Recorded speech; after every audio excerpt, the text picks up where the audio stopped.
All right. Good evening, everyone, and welcome to this meeting of the Troutdale Planning Commission for Wednesday, May 11th, 2022. If we could have roll call, please. Commissioner Wittrin. Present. Commissioner Whitedilla. Here. Commissioner Leamy. Here. Commissioner Prickett. Here. Commissioner Wilcox. Here. Commissioner Allen. Here. And Chair Stephenson. Here. Okay, everybody's here and accounted for. With that, I'd like to ask everyone to stand for the Pledge of Allegiance, and I will be leading this evening. Where'd it go?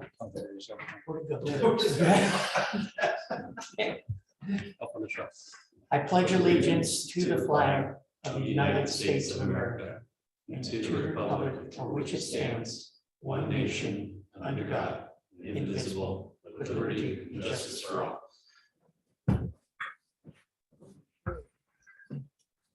Any agenda updates for this evening? Agenda is presented as written. Okay. And at this time, we would take public comment on non-agenda items, if there's any. Is there anyone wishing to speak to us on a non-agenda item this evening? Come forward, sir.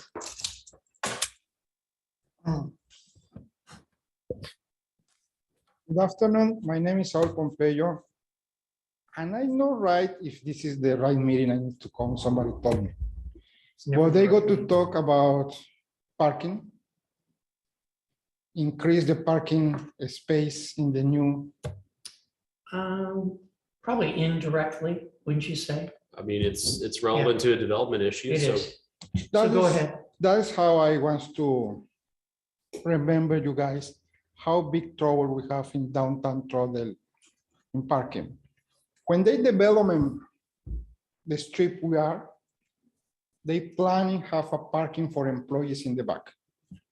In the whole strip, maybe we have between 60 to 80 employees. That means we need to have 60 to 80 cars parking in the back and works okay. But now we have more business. That's why we need to more parking for the employees. Now we have that the food cars, and over there they can be maybe like 80 employees because every car comes with 3 employees plus the people working the bar. By themselves, they go to use 80 parking spots only for employees, don't account with the customers. That means the new spot go to give us more pressure for the parking. In the development, the house development, we cannot give us more pressure. It's very important to you guys request Multnomah County, donate some part of the land for do more parking because we already have problems. You know, the new development, the new food cars bring 80 employees more. Where they go to park their cars? And you guys know the public transportation in Troutdale is horrible. When I have employees that don't have a car, I need to give a ride to them because at night, every hour comes the bus. That's the only thing. Don't forget, Troutdale have a very big problem in parking. It's not every day. Today is slow. After Mother's Day, no problems. But in the busy days, we need more parking. That's the only comments I comes. Okay. They create more pressures, and the new house development cannot give all more pressure to us. Thank you. All right. Thank you, sir. Thank you. I'm sorry I don't stay, but I need to cook more meatballs. You gotta go work. you didn't bring any. Thank you. All right. Any other members of the public? I'm not seeing any. Okay, so we will just motor right along.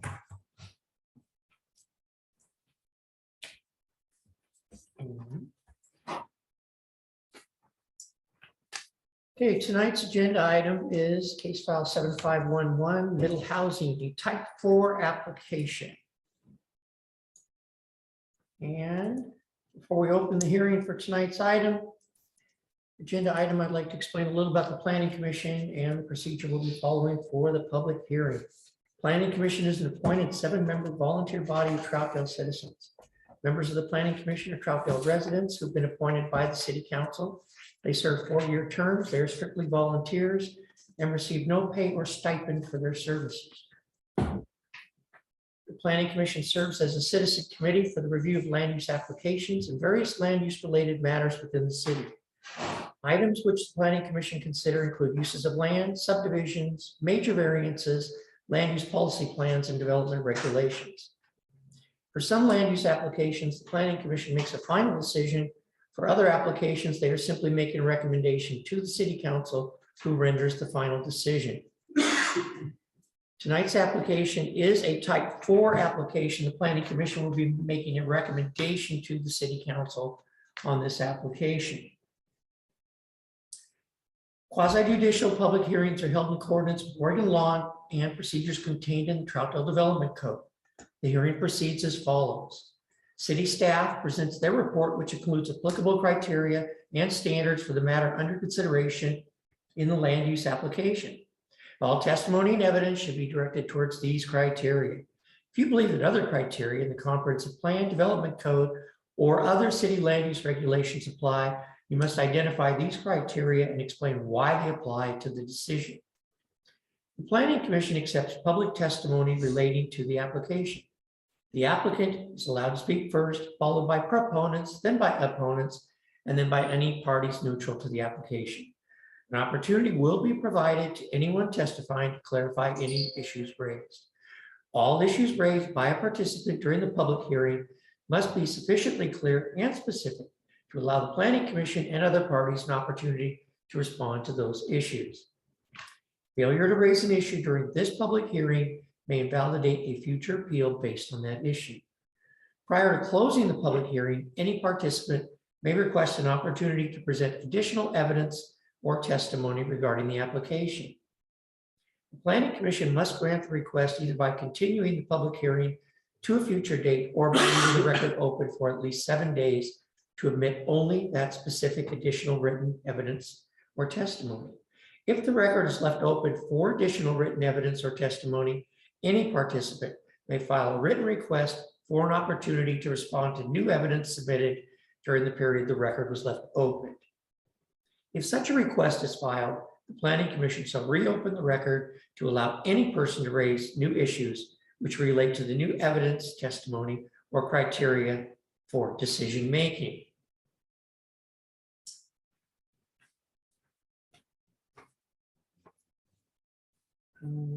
So tonight, the applicant will be presenting, who is the city, and then we will take testimony after that time. And since it's type 4, we don't have any conflict of interest issues, so there. Okay. And with that, this time we'll open the case file for case 7511, type 4 application, Middle Housing. Mr. Hamlin.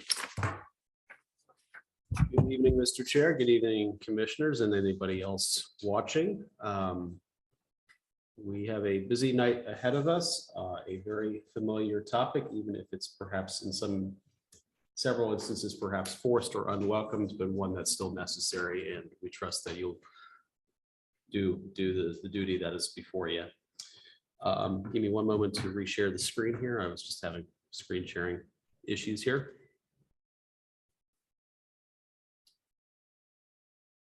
And sorry, we're going to also enable the live captioning here too. Give us one moment to get that set.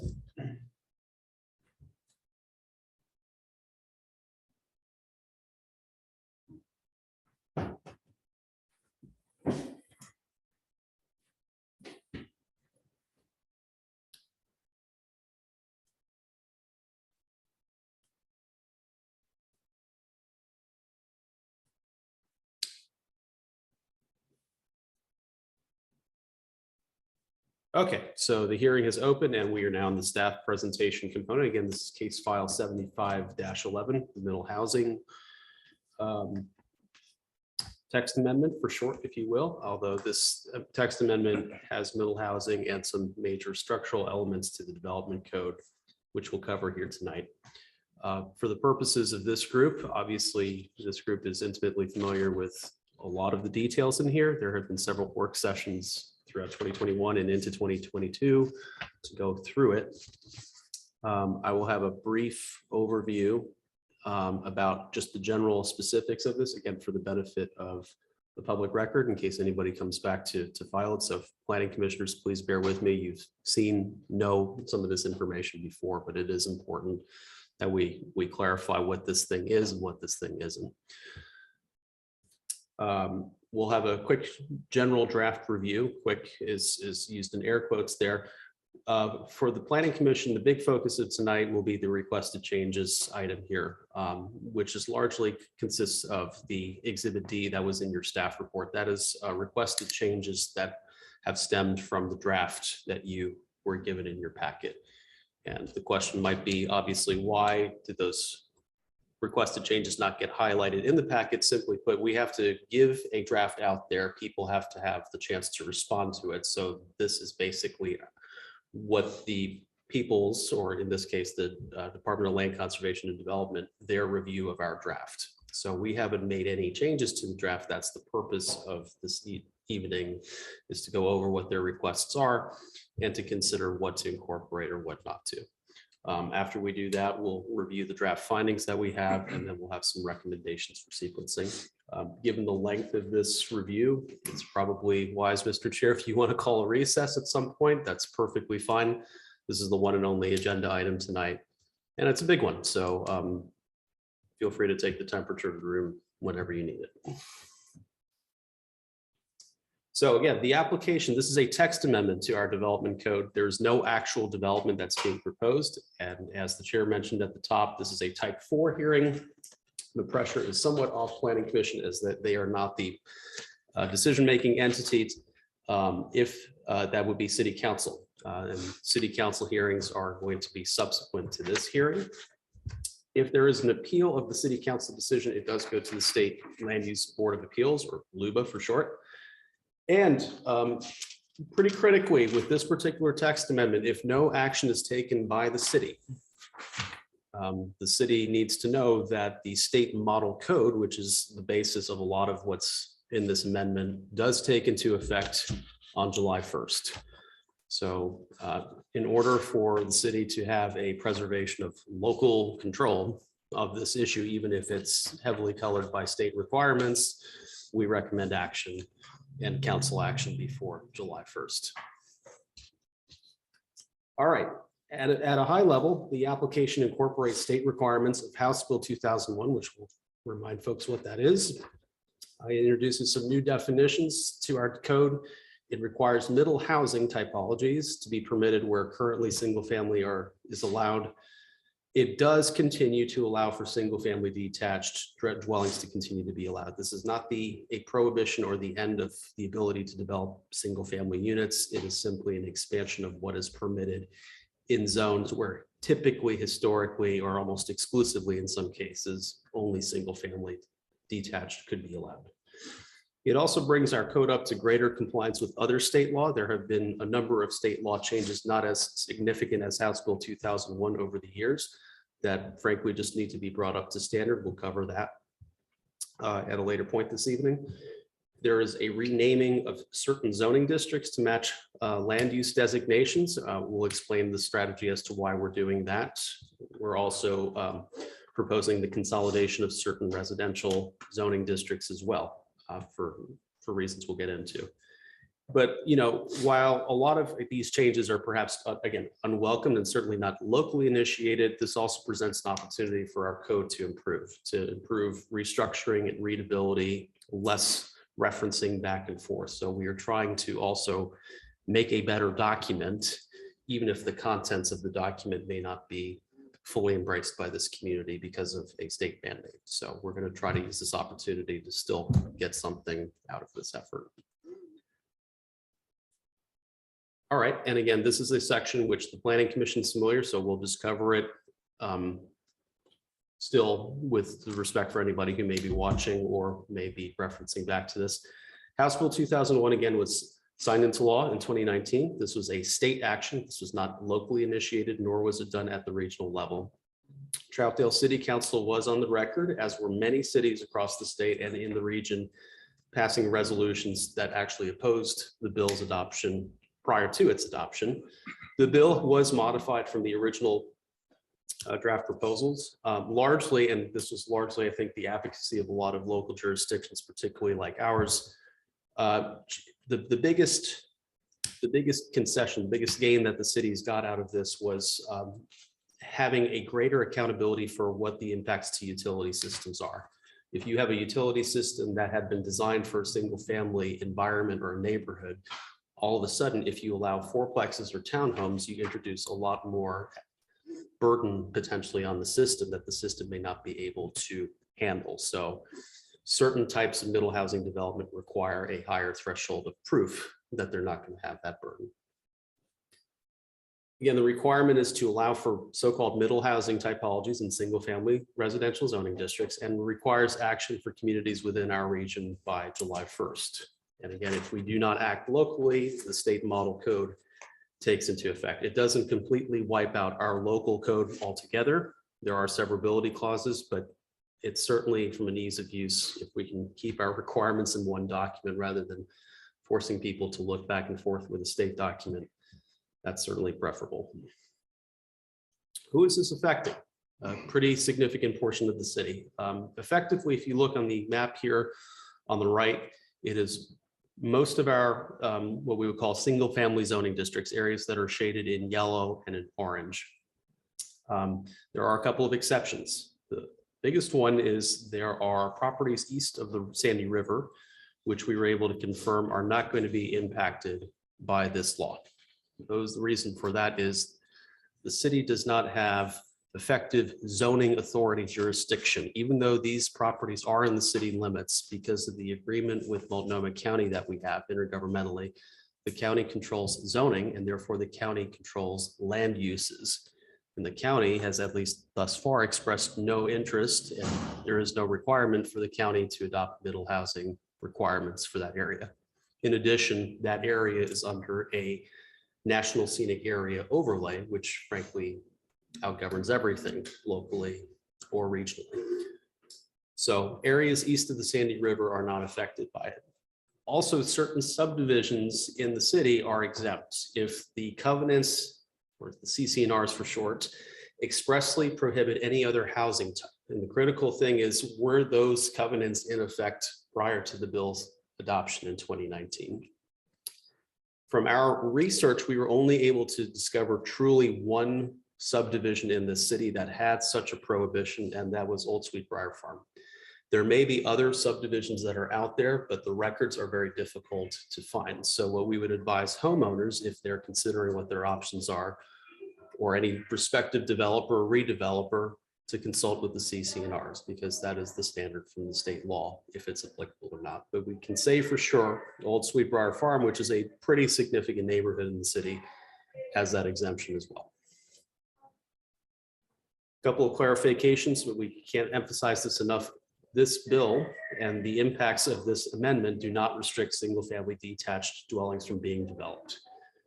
It does prohibit that our residential zoning districts cannot be exclusively done for single-family detached dwelling. It requires this middle housing to be permitted. And it does allow for clear and objective design standards that are, that apply to detached single-family dwellings in the same zone. So effectively, you cannot make it that much difficult, or you cannot slap additional standards that are beyond clear and objective measures for middle housing. You can't require that a townhome has a design review committee to go through. But what you can do certainly is you can make sure that the impacts of that property from a utility perspective can be assessed. So that was, again, one of the concessions we were able to get locally. And a reminder, what are we talking about when we're talking about middle housing?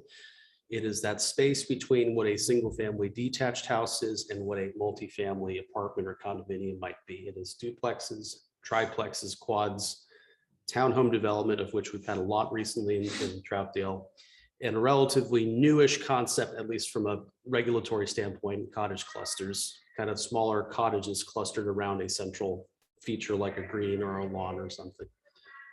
Excuse us one second.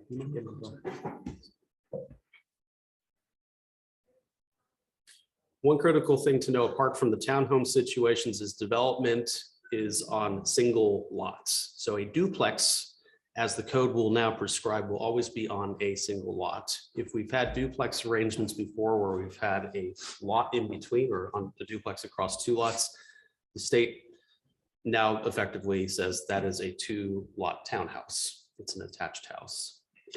So that's a semantic thing. We've been calling it back and forth those things, but that's the clarification on duplex.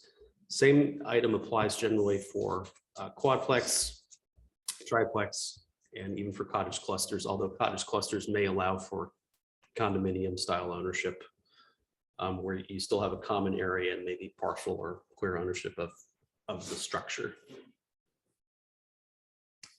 That's it on background. Before I dive into the general draft review, Mr. Chair, any questions from the Planning Commission? This is Commissioner Wilcox. Good evening, Mr. Wilcox. Thank you, Chair. Since we've got the slide right in front of my face, I'm seeing potential path / entry to ownership.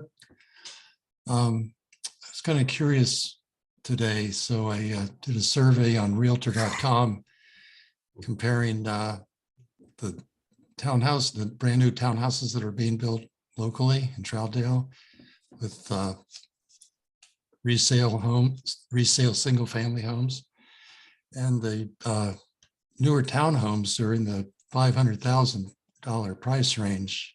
And I counted 16 single family detached under 500,000.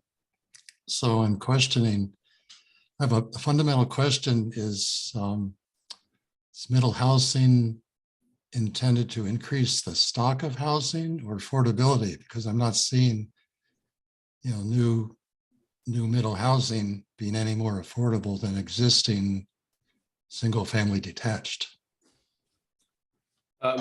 Commissioner Wilcox, if I may answer that question with a question, you mentioned you were looking at the new townhomes being constructed. Right. Okay, so this gets a little subjective, but I'll try anyway. New development generally is going to have a certain cost per square foot that usually will outpace older units. And I would guess, although I can't guarantee it, maybe you can confirm it, that the house listings you're seeing that are detached might be older units. Oh, definitely. I mean, I don't have any question that, building a new townhouse is less expensive than a new detached single family. Okay, now but I think when they're saying, when advocates for middle housing are saying these types of things that you see on that third bullet point, I think that it's partly discolored a little bit by, yes, there's a lot of new middle housing, especially in this community, that is new and shiny. There's also a lot of demand, so that's driven the price up, as has inflation, as has construction costs and labor and material. The other thing I would say too, though, is beyond just the initial home sticker price, the cost, the general long-term cost of ownership for a townhome, for instance, while you might be paying a condo association or general HOA fee, you're not paying for maybe a lawnmower or significant renovations to, a landscaped area. So there are over time some overhead annual costs that may be typical of single family homes that aren't realized in a middle housing arrangement, perhaps. That's what advocates would say. Take it or leave it, I suppose. I would just say, I think Commissioner Wilcox has a great point, because what we're trying to do is increase inventory, which means building new units. And those units are going to be higher than anything else in the market. Yeah. So at the end of the day, what have we really accomplished? It's subjective. I mean, yeah. I Say them get their planning degree. Not from Clemson or Arizona State. I'd also add some of the townhouses in particular, the HOA fees can be pretty substantial. As someone who's lived in one, I can absolutely attest to that. Okay, thank you, Chris. Sure. Any other questions? That's it for now.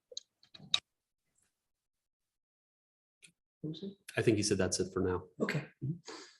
No one else? Okay. All right, now into the nuts and bolts a little bit more. Mr. Chair, in the interest of time, especially since the requested changes are newish to this commission, what we'd like to propose rather than a page-by-page review here, we wanted to hit on the high points, since these were points that you have already known about and heard about, why we're doing certain changes to certain chapters, at least the three big ones. If there are particular page references you'd like to go into, we can certainly do that after I get through this general summary, if that's all right. And certainly if we have anything from the Exhibit D that you might have read in your staff report, we have a whole section tonight to cover that as well. Okay. All right, so a reminder, I said it at the top, but just important to reemphasize an important note about this review of our draft. The Planning Commission is reviewing the draft that was prepared for this hearing. It was what we submitted to the world a month and a half ago. It includes commentary and requests from the previous work session drafts and meetings. It does not include testimony received since the draft was released for review. So that's one of the reasons why you have an Exhibit D in your staff report, is because that came after the draft was released. The LCD had to respond to what we presented. There are requested changes, again, that have been made that we will consider later in this hearing. The majority came from the DLCD review, but there is one also from staff. There could be some from testimony. Staff recommends that the Planning Commission consider incorporating most or all of these requested changes in a revised draft that you would forward them to City Council. The draft findings that we prepared for you in the staff report were prepared with an expectation, or an assumption, I guess is probably better, that most or all of your requested changes would be incorporated. There's certainly a latitude that you have as an editing pen, but we didn't want to be overly presumptuous, but we also didn't want you to try to write findings tonight either.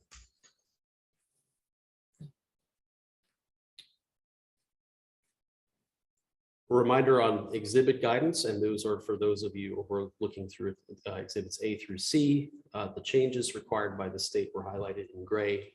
The city requested changes were highlighted in yellow. So starting with chapter 1, what is generally being proposed is incorporating new definitions that come from the state model code. A couple of notes to be mindful of. This draft does incorporate significant feedback that we received from earlier work sessions.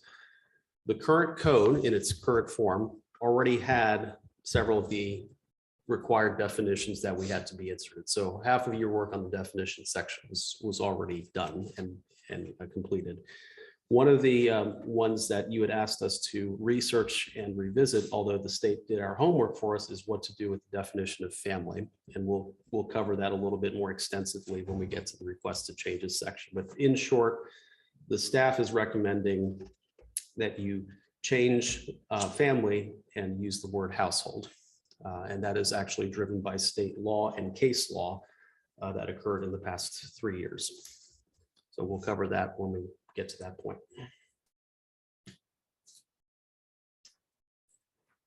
In chapter 3, this is your zoning district section, what is generally being proposed. In short, we want chapter 3 as a staff to be the place to go where you find your general land use permissions and dimensional standards. So how we go about doing this and what's being proposed here is really a comprehensive restructuring of this chapter, the division structure, and also the section framework. We'll cover that in the next slide here. Also consolidating and renaming of certain zoning districts. We'll also talk about that.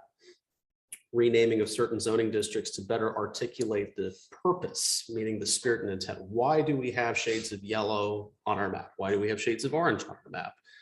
We'll get to why we are requesting these changes and why it's important for us to do that. Again, for readability's sake, we would look to establish use tables and dimensional tables for ease of reading and interpreting. It helps our job as a staff to make sure we're not missing anything, or that if something was listed somewhere that was inadvertently left off or whatever, we have one place to check with confidence. And migrating any standards that relate to design or development requirements to our new Chapter 8, which we'll cover here shortly too.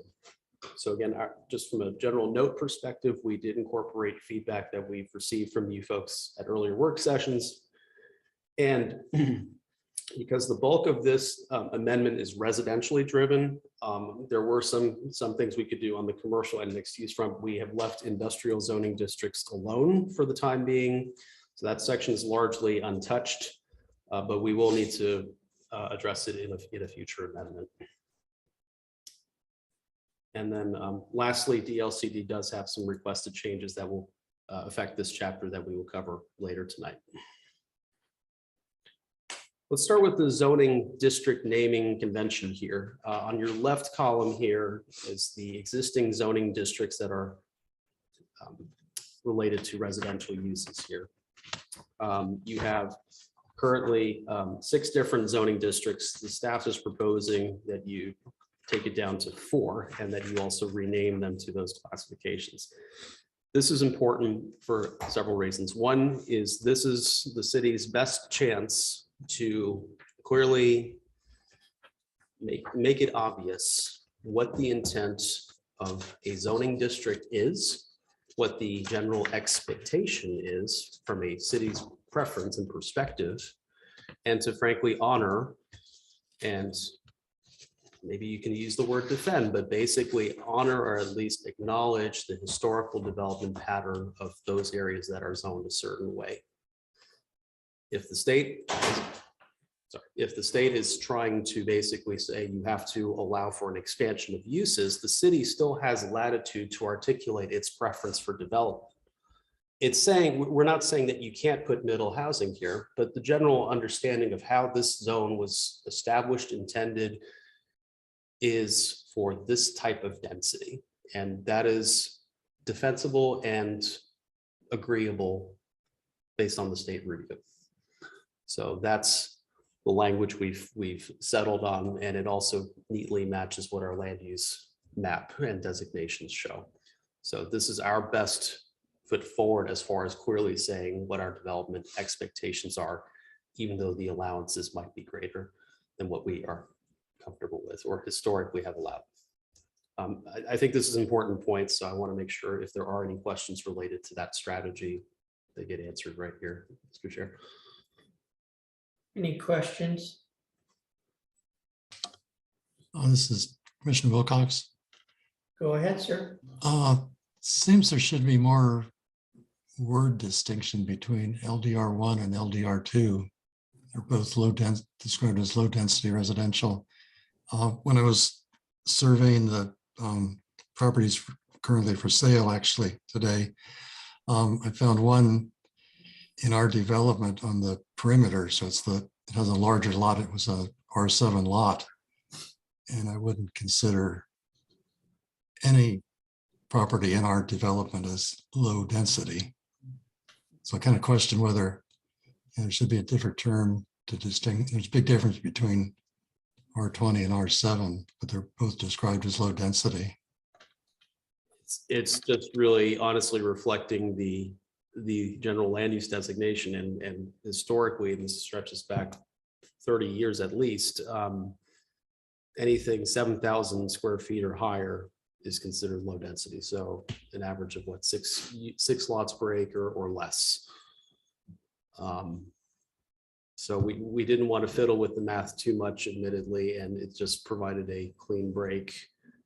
And we do have, while we have broad shades of yellow, there are those distinctions between R7 and R10 that we felt were important to conserve. So that's why we landed on it. If the naming needs to change, that's fine, but that's obviously before this body tonight to consider that.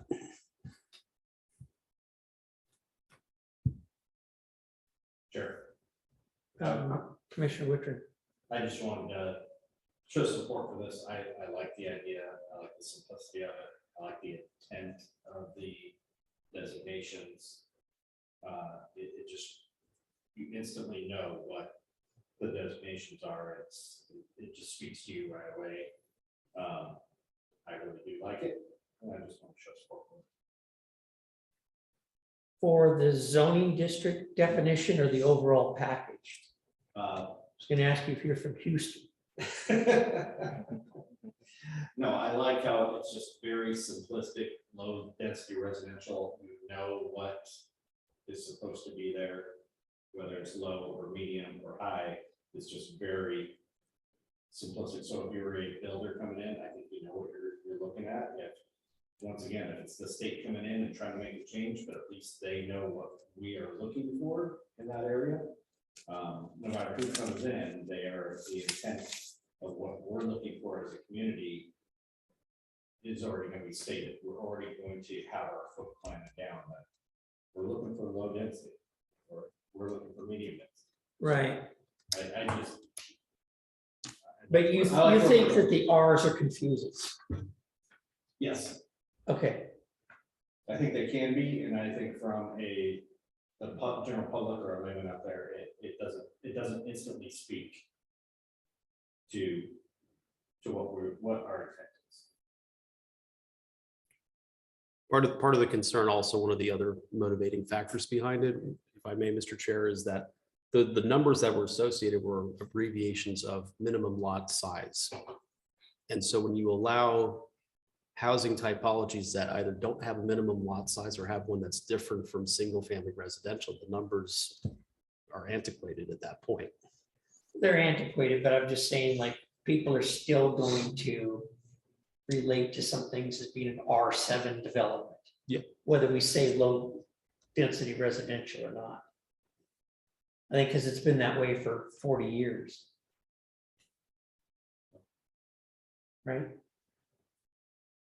Change is inevitable, and maybe in 40 more years, somebody else is gonna say, hey, low density residential doesn't speak to me, and they're gonna wanna change it again. I don't know. I'm just showing my support for this. Okay, so how do you address Commissioner Wilcox's concern with the difference between R7 and R20? Both being listed as low density residential.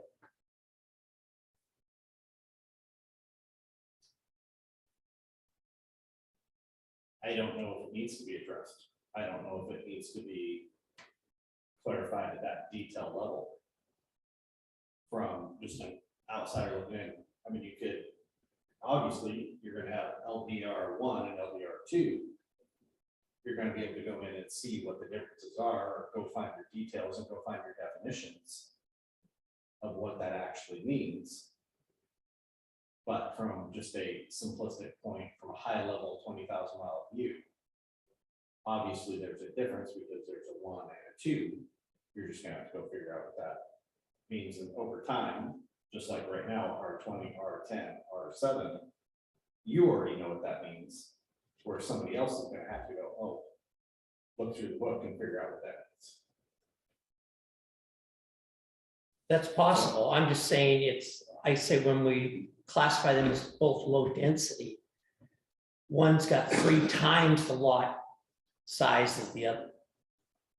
I think that's a big difference. And we could, do a low density, large lot, low density, something. yeah, something like that.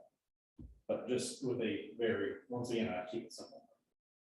If we wanted to just make a very small tweak to the name.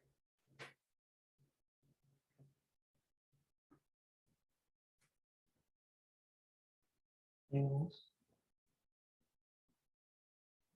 No, I don't have a problem, but I think all of us cut our teeth on the R20, R10, R7, and we're familiar with that. Yeah, And change sometimes a little bit difficult. And when you look at it, the LDR1 and 2 and MDR and HDR, you're gonna have to look at definitions also. right. But the definitions are different now too. By quite a bit. So I guess I'm just thinking if I was a homeowner and I was trying to figure it out, how would I do that? Because it's completely different than when I got there. The definition's different, the lot size is different, the name of it's different, everything's different, so where am I? Well, I think to be fair, Mr. Chair, I think the detached residential standard generally has not changed. For, if you're R7 and you're detached residential, and as a result of this change, your LDR2, you still have a 7,000 minimum lot size. What you're trying to do here is to better, you're trying to balance two things. You're trying to be more representative of the residential options that this new law is promulgating, that you're forced to contend with. At the same rate, you're trying to reflect the historic spirit and intent of the zoning district that you've known as R7 or R10 or R20 for 40 plus years. Right. So what we're trying to do here as a staff with this draft is trying to thread this needle where you are not excluding or minimizing the allowances of residential uses, but you are retaining the original intent and purpose by simply matching it with our comprehensive land use plan. And this is a strategy that the state has not pushed back on. And I would just caution, if you are going to maybe tinker with the name or intend to preserve the name, you might get pushback from the state. That's not meant as a threat, that's just meant as reality.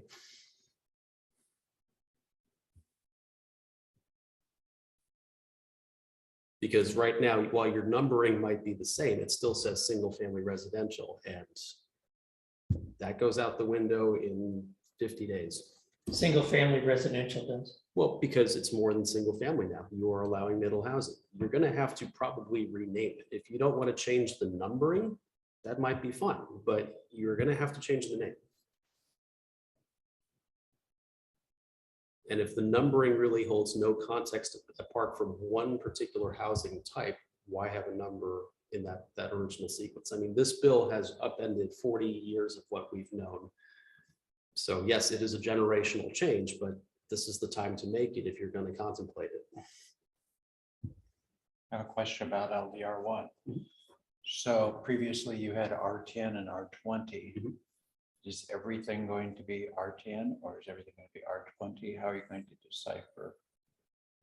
Well, R20 right now on the zoning map applies effectively just to Jackson Park Road. Okay.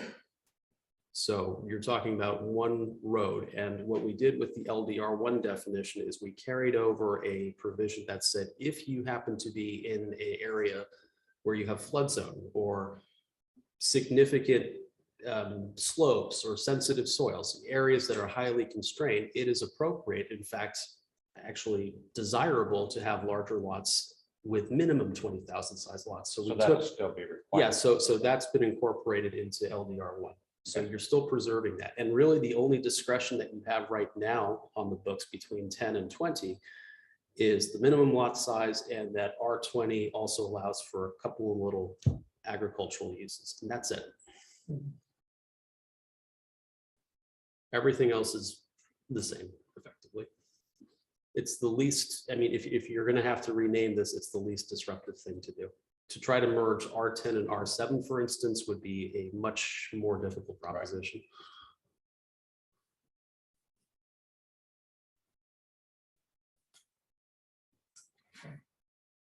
Chris, you had a comment earlier about the word family was removed and replaced with what? Well, the definition would be household, and that's because of case law. Cities do not get to define family anymore. There's no such thing as a family. Two adults living together is So a household. I'm withholding social commentary on that, but that's case law. You So can't we know continue. where that's going. Yeah, which Yeah. might be another mark for why you would change it. I think Commissioner Prickett has her hand up. I'm sorry. Oh. I've been sure. Commissioner Prickett, please. Okay, so what happens to those developments that have multi-zoning? Like, where I live, we have anything from R10 to R4, basically. We have low and medium density in a area that, I mean, I don't know how they're gonna, I mean, that's gonna be a little bit harder for me to justify. So, because I'm in that in between. I'm really not, our lot is 8,000 square feet. So I'm not really I'm in the in-between. We have R10 that's like in the cul-de-sac next to us, but then we also have duplexes, zero lot line housing. I mean, we have it all. You name it, other than, and we manufacture homes which are not too far from us. So what happens to all that area that's already been, how can I say that, zoned more than one specific land use zone? Well, you're talking about, if I may, Commissioner Prickett, you're talking about generally like planned developments where you Right, had you brought in a subdivision or a development proposal that contained multiple zoning districts, right? right, Okay. In effect, your property, for instance, is, I would suspect, probably an R7 property. I don't have it memorized, but looking at the map and based on your allowance, it's currently listed as R7. right. It doesn't renaming the zoning district to LDR2 does not affect your use allowances that you have right now. It is, and anything that would have been on the books at the time of a planned development, it effectively carries over to the new zoning district. You're not having, in other words, on a single lot, multiple pieces of property, multiple zoning districts. Mhm. Anything that is currently R7 would turn into LDR2. It doesn't change your allowances. It still allows for zero lot line in those areas. So all of the entitlements that properties had currently carry over. Mhm. It's just the name of the zoning district and the abbreviation used change. And in the development code, in the draft, we will have references that say previously R10, previously R7, previously R5 to the corresponding zoning district that you saw on that table. So anything that would have been historically referenced as that Mhm. gets re-referenced, but you're not changing the uses, you're not changing dimensions unless the law requires it. And it's really more for the new middle housing stuff as opposed to anything that exists today. All right. All right, thanks. Sure. That cleared it up. Thank you. Any other questions?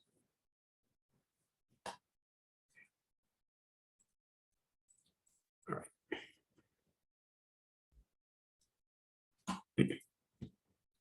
In addition to the residential districts, there are also 2 mixed-use districts, 3 turning into 2 that we are looking at also with this revision. Central Business District, if you recall, last year we created the MU3 zoning district, the mixed-use 3 zoning district. That was for the Confluence property. To keep just generally with that naming convention and also to be clear what we're looking for in these respective districts, we're proposing CBD turned into MU1, a downtown mixed use. Again, it fundamentally does not change any of the standards. This is a renaming. There's no changing of the standard, but it more accurately reflects that in the CBD zoning district, you currently have residential properties. So it's a more accurate depiction of what's already existing, let alone anything with the town center plan or anything what the current standards may have in place. And I want to stress very clearly too, for the record, MU1, 35-foot height cap, that's not changing. It is a name change for this zoning district. The next line here where you have neighborhood commercial and mixed office housing, these are misnomers to a degree. The neighborhood commercial zoning district right now exists on historic Columbia River Highway exclusively. And most of the properties currently in that zoning district are actually residential. There's 1 commercial property right now. So it allows for residential and commercial. So it is in effect a mixed use zoning district. And when you look at the MOH zoning district, it is very similar in use and characterization. It happens to be in similar areas. There's really no justification why you need to have these 2 separate zoning districts. So the request, and this is in line with things we've talked about last year, especially, is to consolidate that into an MU2 general mixed use zoning district. Again, it's just a more accurate reflection of what's already on the ground. And any questions, I guess, on either of those 2? But those have been discussed and covered in work session setting. Any questions? Just wondering how many non-conforming properties we're gonna end up with. From our analysis, you really won't have too many, if any, because right now you have them. If anything, you're bringing the properties more into conformance than into non-conformance.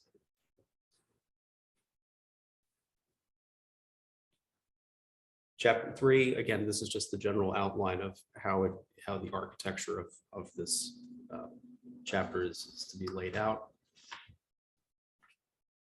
That is covered at full extent in Exhibit B.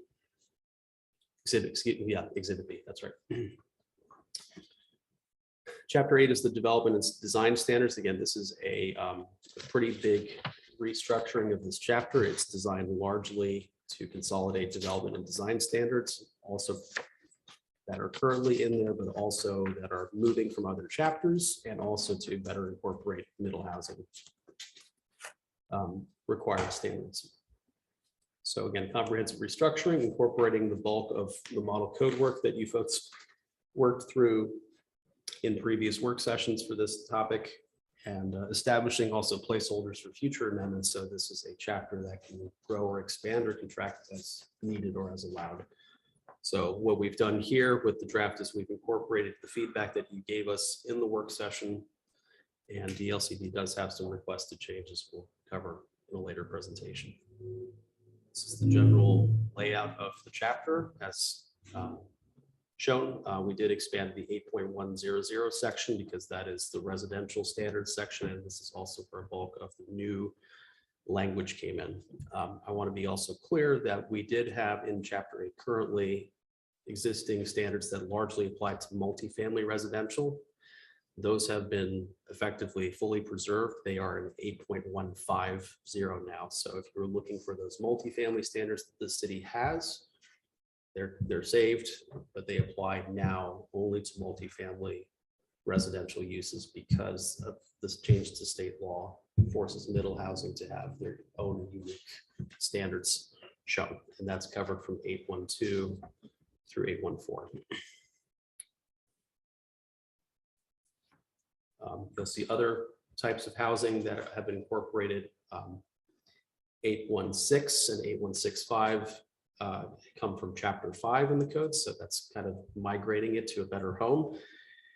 817 and 818 are also from Chapter 5. So this, again, it just allows for better consolidation of standards, less flipping through, less chapter referencing, and less chance for error in interpretation or in discovery for new development or prospective development.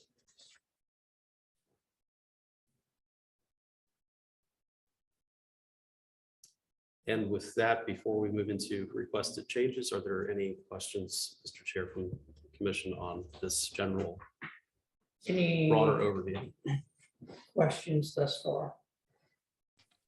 It's Commissioner Wilcox. Go ahead, sir. From that last page we were just looking at, I have a definition question.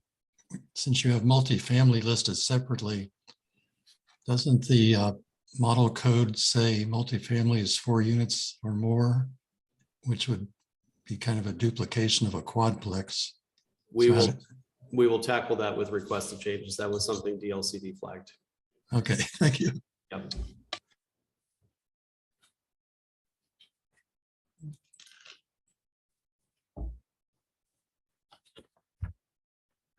Anyone else?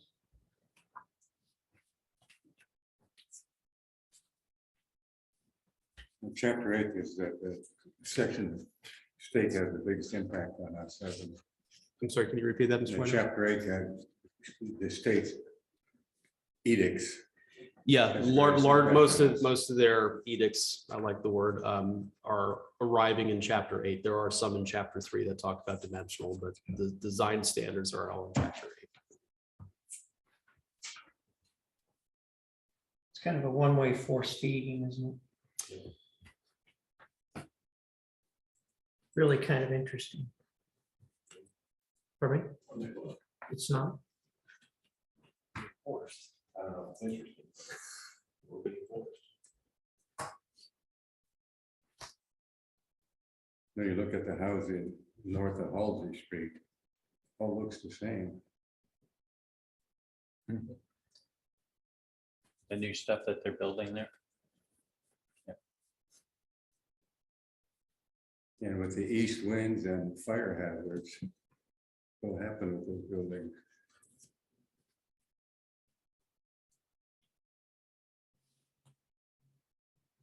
They're all pretty close.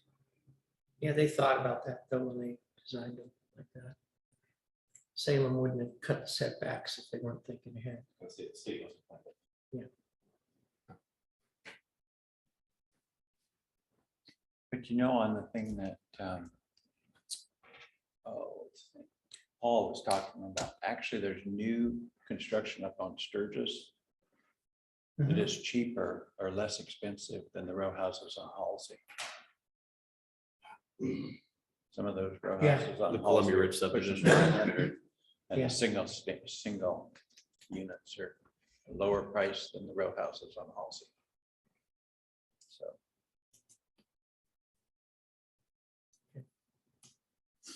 Anyone else? Okay, Mr. Chair, we're at a point right now Yes, we are. where we would be diving next into requested changes. That is largely derived from Exhibit D, but not exclusively. This is a little bit more of a technical review.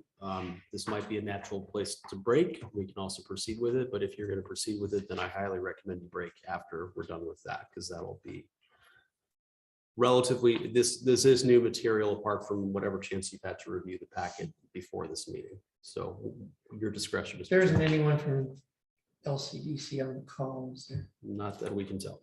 Okay. All right, so let's go ahead and take a 10-minute break at this time. And we will reconvene at 8:10. We are back. We're back in session. Yes.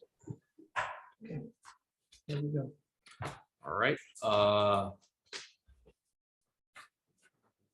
Screen back shared here. Okay, now we are getting into, as mentioned at the top, some newer material, at least for the Planning Commission, although it was again in the packet.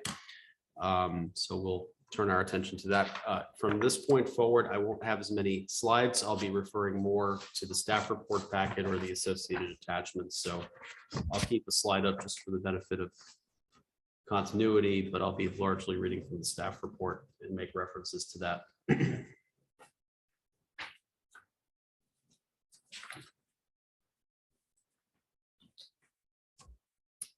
So there are requested changes, and I think we should clarify, there are two types of requested changes we're going to be tackling ideally tonight, or at least before you take action. What we're tackling now are requests to revise the current draft. There are some that, there's one that is staff requested, and then there are several that are DLCD review requested.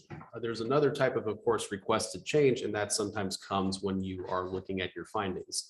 We will cover that in the next section. We did receive correspondence this week, and that was emailed shortly out, although we'll share the correspondence on screen with you when we get to that section from the Fair Housing Council of Oregon, which commonly, it's very common for them to comment on anything we do housing related. So that's not a surprise Didn't to know us. they cared.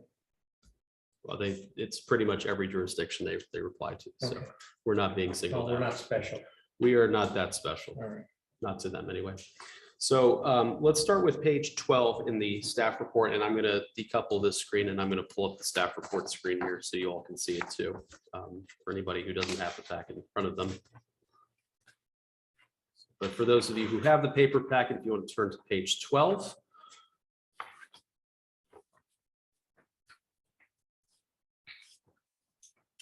And this is the staff whoopsie daisy that we wanted to see if we can get fixed for the revised draft.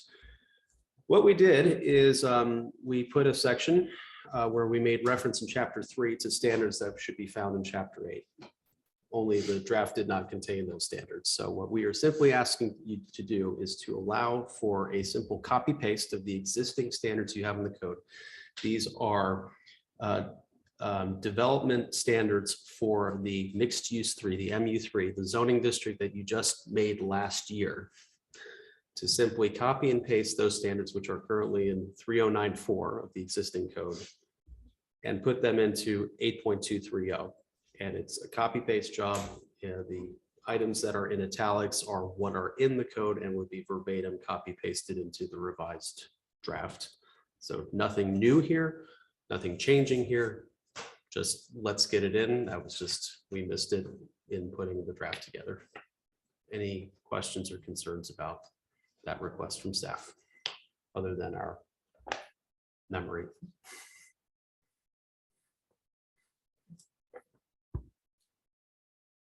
And that is that one, right? That is what's on screen right here. Yeah, and it's the entirety of page 12 here. So all of this again has been adopted by you folks very recently. Nothing changes except putting it back in. Minimum building height of 25 feet. Yeah, effectively, we're saying we do not want duplexes to be single story. Why? That particular zoning district, which again covers the Confluence site, there's an expectation of development density and development impact, and a flat duplex takes up a lot of space where it could be more intelligently plugged in. If somebody wanted to do a duplex in a vertical stack, it takes up less real estate.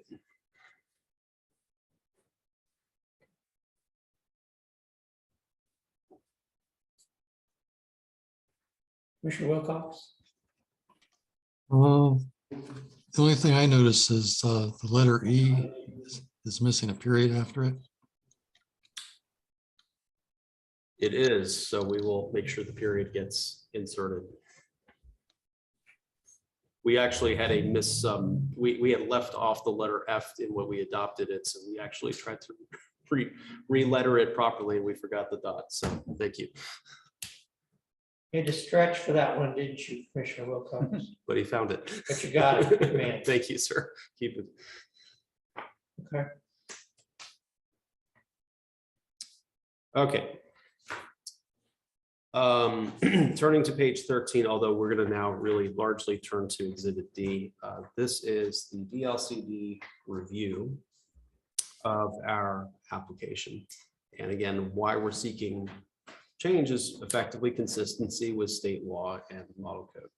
So we're going to decouple here briefly from, well, we're going to decouple from the staff report, and we're going to pull up Exhibit D here momentarily. Let me just get it open. Sorry, I have about 15 documents open all at once.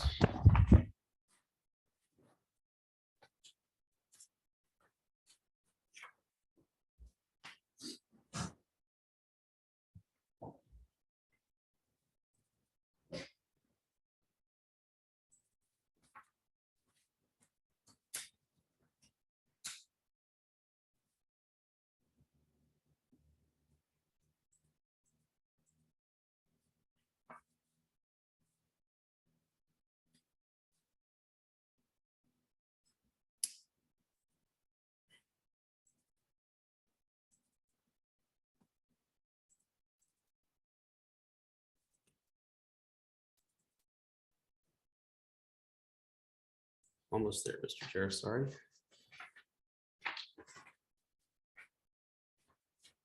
So you can get your son to come help you. Is that what you're- He is 5 now, so he knows his way around an iPad at least. Okay, here we go. Okay, so and just to confirm, did everyone receive Exhibit D in their packet? So as is typically the case, anytime we make a change to our development code, anytime we make a change to our map, it has to go through the state anyway, regardless of who's initiating this amendment. And obviously, this amendment is largely being forced by the state. So in this particular case, especially since the state has a model code and is requiring cities to be consistent with state law, DLCD is very attuned and wants to ensure that they provide guidance to the cities as far as what their draft is. I'm pleased to say, even though while we have several changes to look at, we got a passing score. DLCD found the majority of our edits to be consistent with the state law, and that's what we hope. There are going to be some points of pushback, however, and what I want to at least say from what their staff at least has advised us, that nothing that's currently in the draft code is really rising to the level of significant concern where they feel like they would have to come before us tonight or come before council and object or say, we're schlepping you to the Land Use Board of Appeals, or you're doing it all wrong. That being said, what they did do, which actually I think is to their credit, at least from the DLCD staff level. So I want to be clear, you have legislatures who create the law, and you have state bureaucrats who are tasked with implementing the law and ensuring it's consistent. The folks who we worked with at the state level, not the people who wrote the law, but the people who are tasked with ensuring the law fits and ensuring the cities are complying with it, were relatively good to work with. They were in some cases agreeable to understanding some of our motivations, particularly on the zoning naming. They were helpful in clarifying points that we missed, and they were helpful in actually, in some cases, reducing things we don't need. But there were other times when, of course, they have to do their job and they have to be like, well, this needs to be tidied up, or you have to do these things. So I want to at least on the record acknowledge that from the individual DLCD folks we worked with at a staff to staff level, we appreciated their review. That's not an endorsement of the bill, of course, nor an endorsement of the legislature's activity, but from a DLCD level, it's only fair that we acknowledge that they have a job to do, we have a job to do, and we appreciated them being constructive, or at least somewhat helpful in many cases throughout this process. Thank you. All right, let's start with page 2 now. So that was kind of the cover letter summary there I just gave. Page 2 is the definitions. So we'll start there, and you'll see the page reference going back to your exhibits A, B, and C. So you can flip to those if you need the page reference. So chapter 1 is talking about just changes to definitions or edits that we have to make. The first, and I think Commissioner Wilcox spoke to it, is our current multifamily definition says a building with 4 or more dwelling units.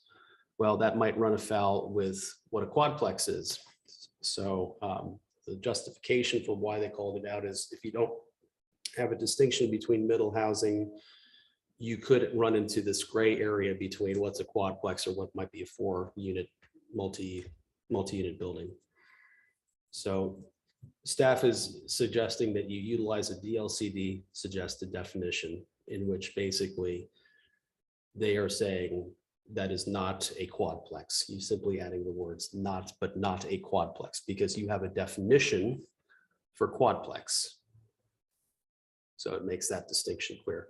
The other route you could do, and this is also an option 2, is you can just say a multifamily unit structure is 5 units or more. Because then anything that is less than 5 is a 4-plex or a 3-plex or a quadplex or a triplex. That's another option you can have as well.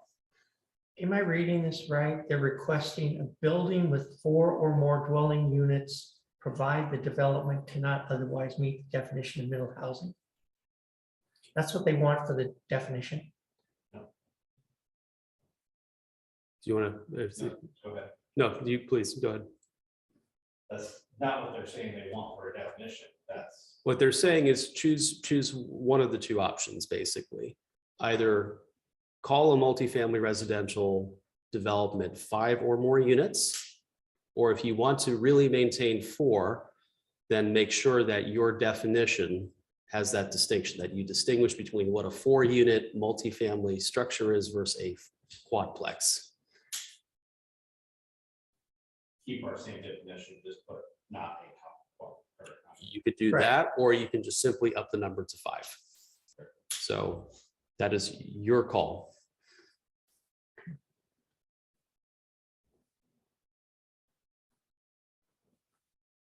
And Mr. Chair, I don't know how you want to particularly do this. We haven't done this before, obviously. Do you want to take inventory of where the commission feels on that? Because that can help maybe. Yeah, I guess we'll just take these one at a time. Sure, I'll just start Commissioner to say, I think it's clean cut, just make it 5. We avoid definition controversy down the road with somebody, whether it's quadplex or whether it's not. 5, there's no miscommunication, so I would think instinctively, just change 5. Okay, with that? Everybody? Okay, great. Next definition, some people have different definitions of what zero lot line are. I think we know what it means, and they wanted, the request was to change the definition. As it states right now, a zero lot line home is a home that can be right up against the property line. And historically, we've done that to allow maybe for a larger side yard on a typical lot. But when you look at what a townhome is also kind of generally speaking a zero lot line home. So how do you distinguish that? So the staff recommendation based on our conversation is to amend the definition to accommodate that when we're talking about zero lot line homes, we're talking about single family detached homes, that you're talking about the historic intention of how we define zero lot line homes.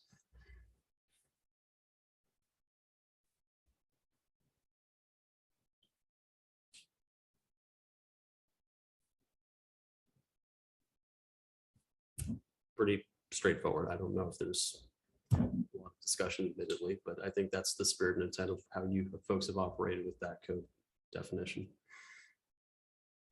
Anyone comment on that?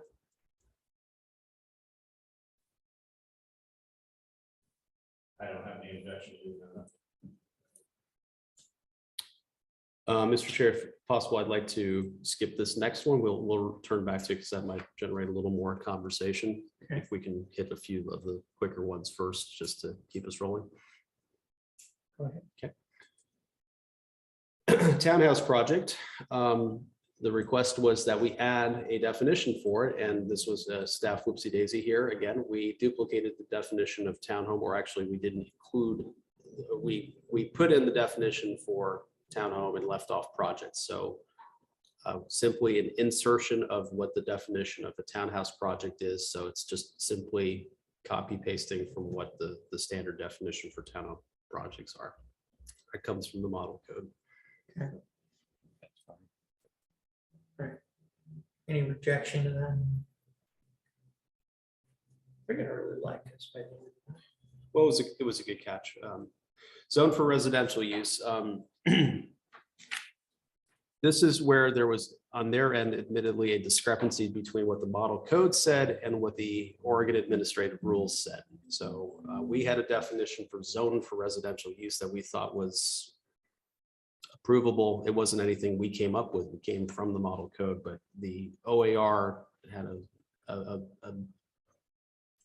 higher ranking, if you will, definition. It's what we actually have to go by. So shorten the existing proposed definition to a zoning district in which residential dwellings are the primary use, in which implements a residential comprehensive map designation.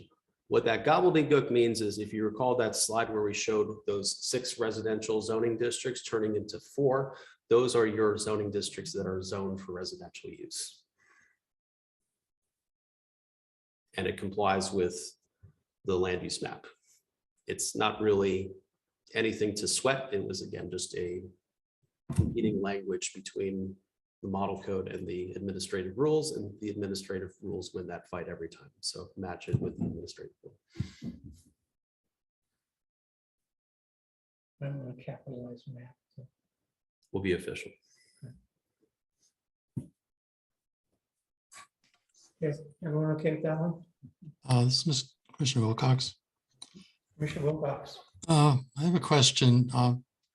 Do you make a distinction between a quadplex and a 4-unit townhouse? There is a distinction. A quadplex would be on one lot. A 4-unit townhome would be, 4-unit townhome project would be on 4 distinct lots. Okay, got it. Thanks. Back up the page to the middle to the definition of family, turning into potentially the definition of household. The request is to remove the definition of family and to replace with the definition of household. The justification is based on state law that was passed last year. It actually was passed after House Bill 2001, but now has reverberating effects. So every city that has family historically defined is now forced to frankly update its code. There is, of course, no model definition of household, but one that has been at least tried, trued, and tested was one from Hillsborough, which is the definition shown there on the staff recommendation is a group of people living together in a dwelling unit.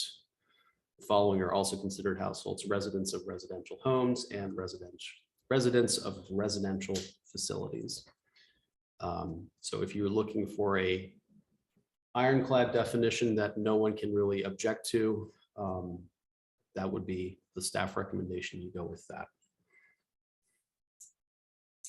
Again, staff is withholding social commentary because obviously that's a Yeah, whole what nother. did the architects of this have a problem with the word family for?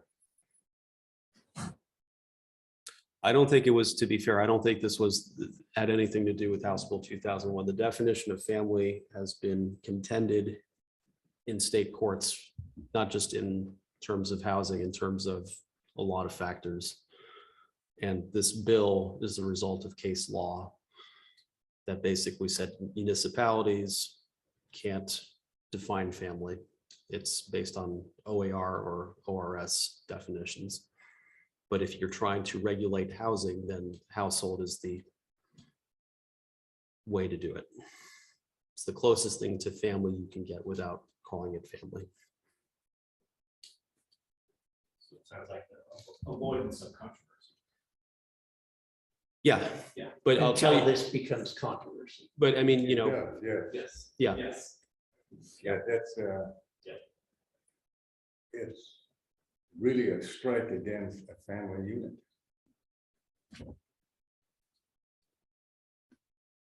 It's offensive. Yes.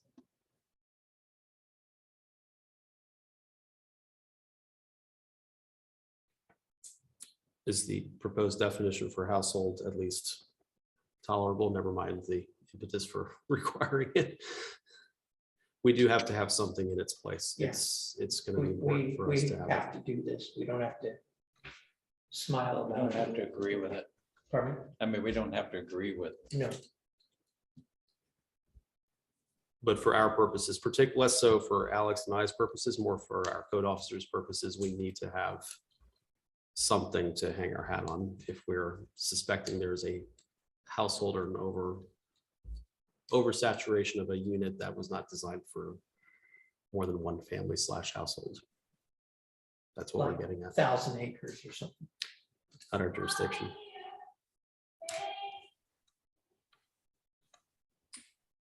So a landlord can require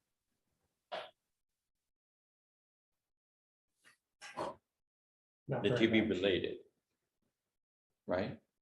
Pardon? A landlord can require that you be related to rent property to you, right? I don't claim to know that for sure anymore. Yeah.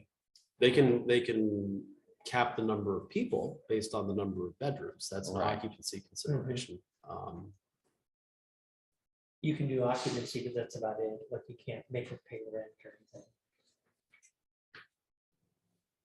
Yeah, we got households in 1,000 acres. Yeah. We got households up and down Marine Drive.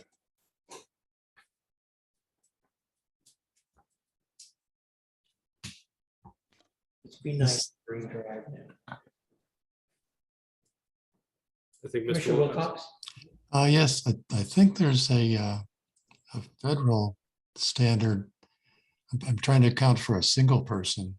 Isn't there such a thing as under federal rules, a single person household? Yes. Yeah, a household can consist of one or more people. So if we want to, I think, amend it and say a person or a group of people, I think you're still within the confines of what's legal. If you wanted to a friendly amend that, I suppose. Why wouldn't they address the single person household?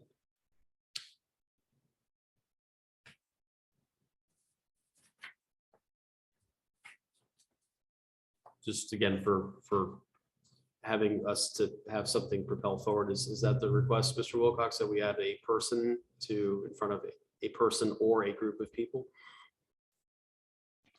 Or you could say one or more people.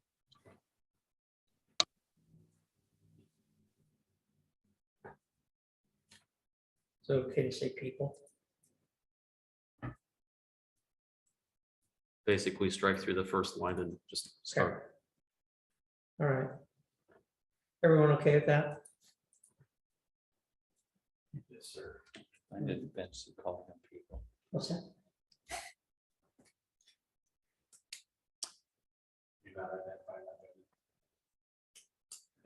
Moving on to chapter 3. Okay, this is also, not to bring back ghosts of an hour ago, but this is again important because this was part of the discussion. And this is again where DLCD is coming from a certain vantage point. We are coming from a certain vantage point. And thankfully we were able to find commonality, which is why the definition or the title of these zoning districts are so important. Because the original draft that we had basically, within the purpose statements for each of these zoning districts, a stated preference for detached single-family homes. Because historically, that's what's there. And basically, when we're talking about looking at what's already built, that's what exists. And frankly, when you're looking at what could be built, that's probably ultimately the city's preference based on expectations for growth, development, and future land development. Those purpose statements have to be reconfigured though, because the state law is very clear that you cannot give primacy to one type of residential housing type. But the state law is silent about the density provision.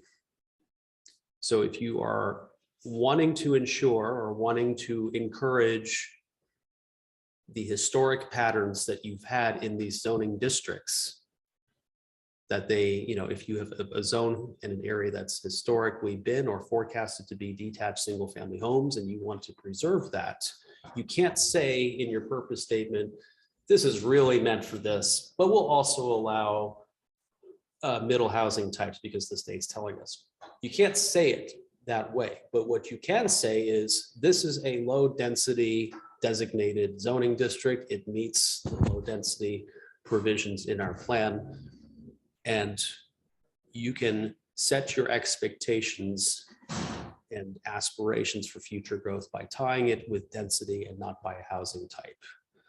So these purpose statements here for LDR1 and LDR2 in particular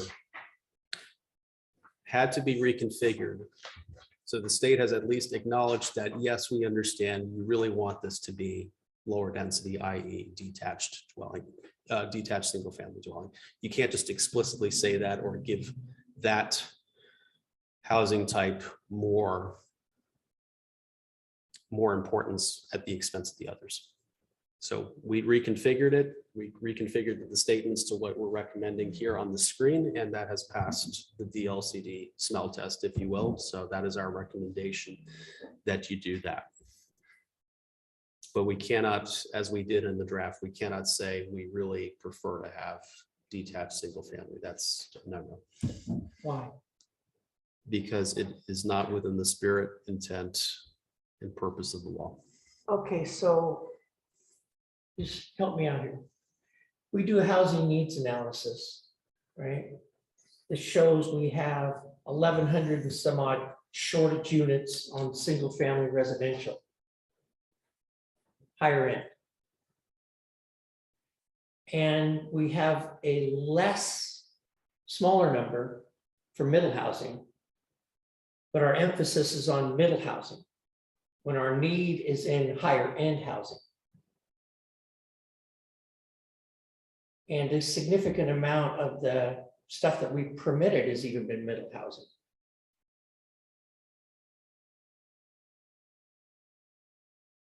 I just feel like we're going a little further than they are. Well, we are. But this is a blanket statement across the state, not our little pocket of 17,000 people. Right.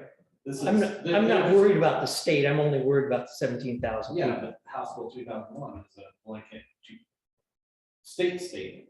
I mean, we're having to absorb that. They're not looking at what the left hand is doing. They're just worried about what the right hand is doing at this point. They're not encompassing everything all together. We're being forced to take this. They're not looking at that, where our shortages are at. They're not looking at what. It makes too much sense for the state. Right, I know, Yeah. but that's our job, Right, is to look at how it impacts our community because they're not doing it. right. I agree with you. I understand exactly what you're saying. I just don't see necessarily a way around it. We're going to take this on. Say two things about Sure. that. Sure.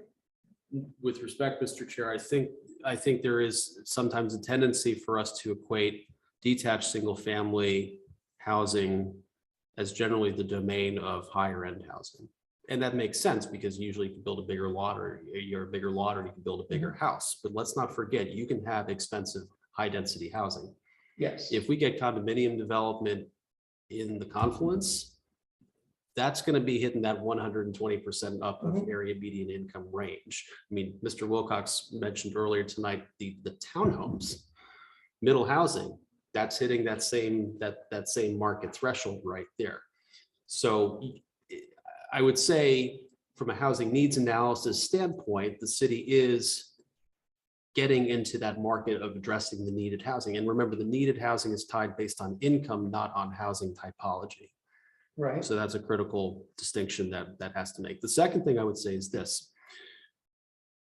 The housing needs analysis identified needs and numbers, but remember with the critical number in the housing needs analysis is how many houses must you have available to build and how many must you produce within the next 20 years. So in our case, Troutdale, based on the H&A report, had 720 homes that we have to build in the next 20 years till 2040. We're already halfway to that number. Mhm. What this means then is if we're already halfway to that number and the buildable lands inventory still shows adequate capacity, which it does, especially at the confluence site, but even in those areas on the south side of the city. This is going to sound a little off, but hear me out.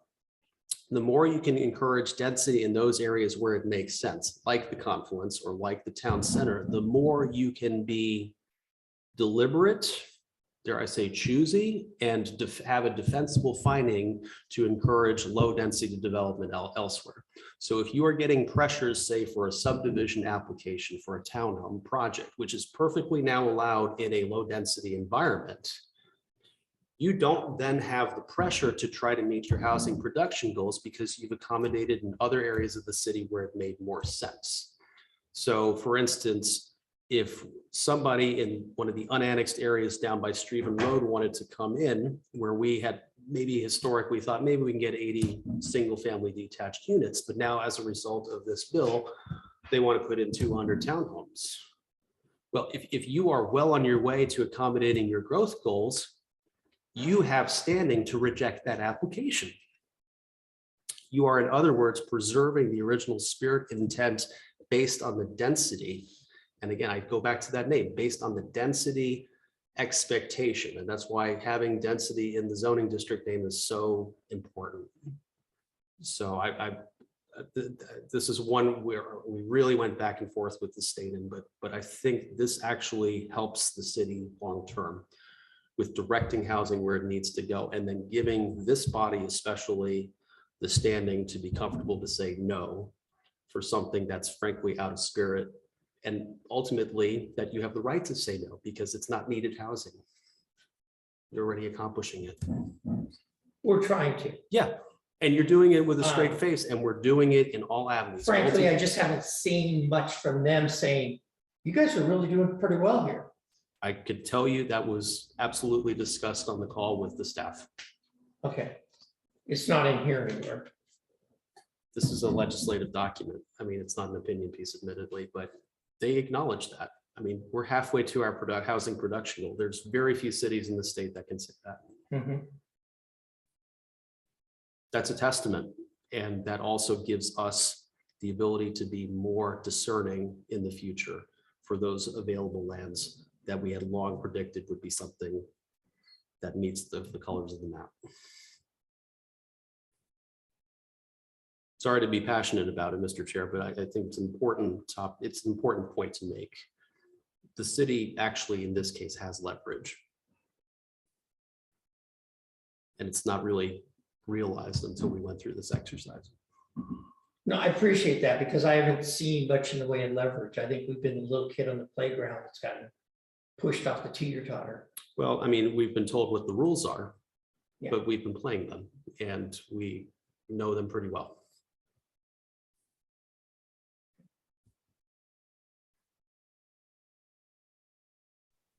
Mr. Chair. Ms. Prickett. So what happens in the future when the state decides that we need more density? Because, you know, sure, it's the next 20 years, but maybe they decide, the next legislative decides that we don't have enough density. Because that's can change by whoever's in the capital.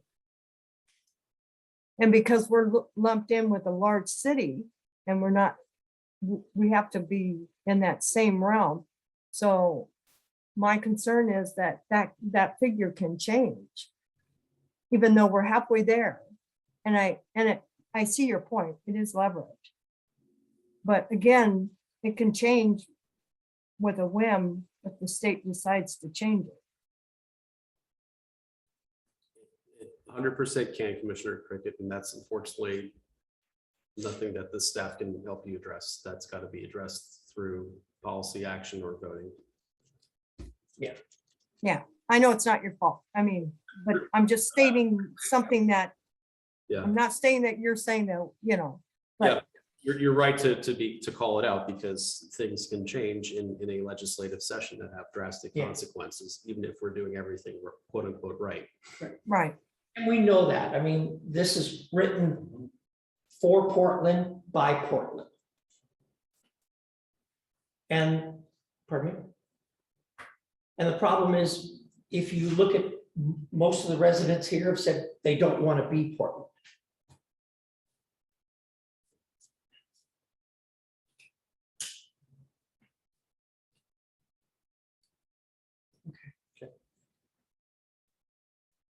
Is there any consideration or is the language we've drafted tolerable? I'm not going to say satisfactory, but I'll say tolerable. Because again, this is a critical one that we have to make sure we have your buy-in on.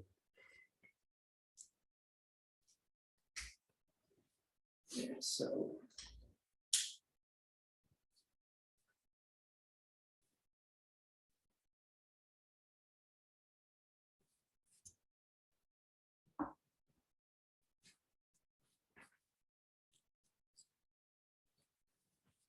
You okay with it? I'm good with this. It's there. Sorry. What do you mean it's there? There's not a hell of a lot we can do about it. This is the best we could do. We tried. Yeah. And we know at the very least, the description has to change. It can't say single family anymore. So now is the time to do something.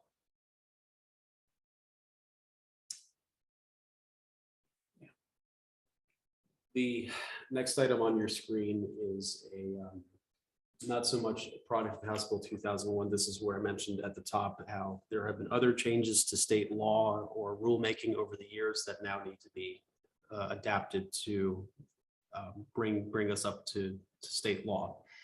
And this has to do with, and I think Commissioner Wilcox has pointed this out before, now it's come to a head.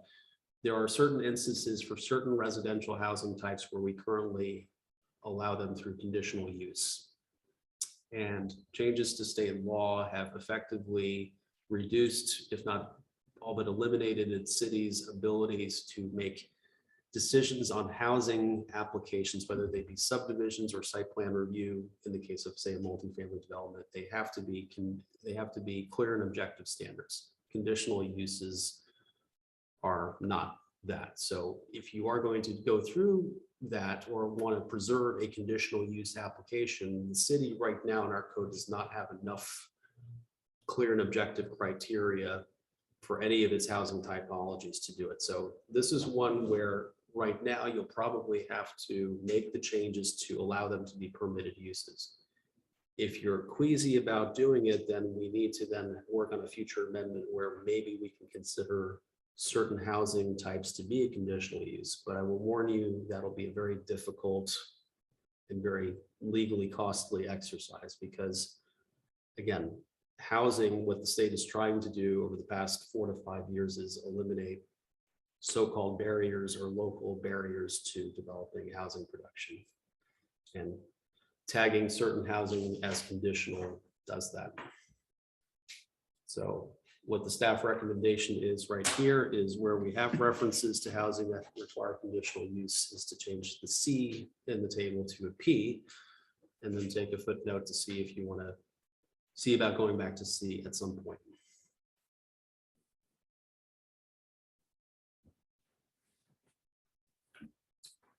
Now, to be fair though, most of our housing allowances or land use permissions are a P. So this is not as extensive as maybe feared, but it's still an important one we have to address.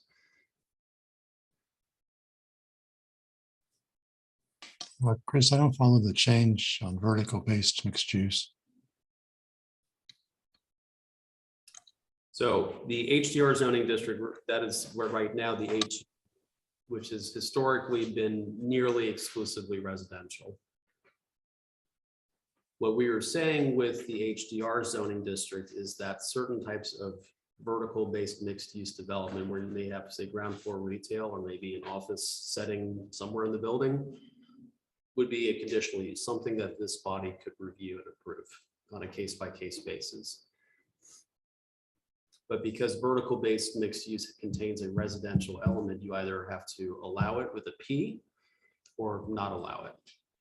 And what we're saying is, since you're talking about a zoning district that has historically been residential, don't allow it for now, maybe revisit it later. And if you want to do vertical based mixed use, put it in the mixed use zoning districts. That's really all we're saying. Are there any current that would that make them non-compliant? Or are there any consisting? No. Okay.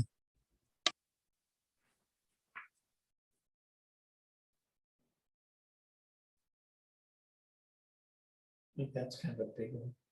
It is, and I think it's worthy of future discussion, but that's at the discretion of this board too.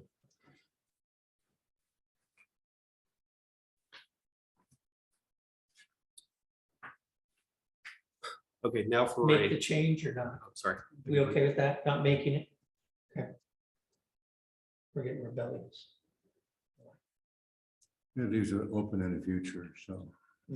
So I'm sorry, to be clear, what's the direction from the commission? Let's make the change. Pardon? Was it? It was to make the change. Not make the change, is what I understood, and take it up later. Well, it's going to require change now, but don't try to rewrite clear and objective standards for manufactured home or shared dwellings at this point. If you want to revisit it later, that's fine. But we do have to make the change. We do have to make a change to be consistent with state law. Right, so you're saying to make the change and take that over. Yeah. Yes, For standards. correct. Yes.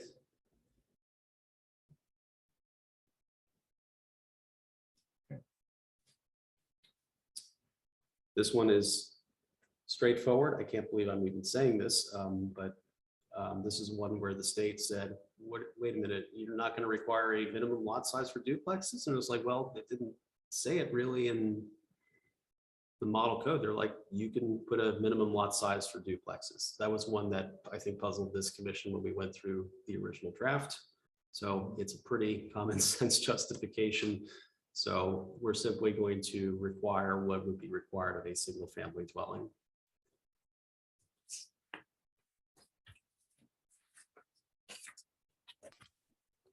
Chris, this is Commissioner Wilcox. Commissioner Prickett mentioned earlier planned unit developments, and I think where we live happens to be one because we've got everything from R7 to what's actually on the map A2.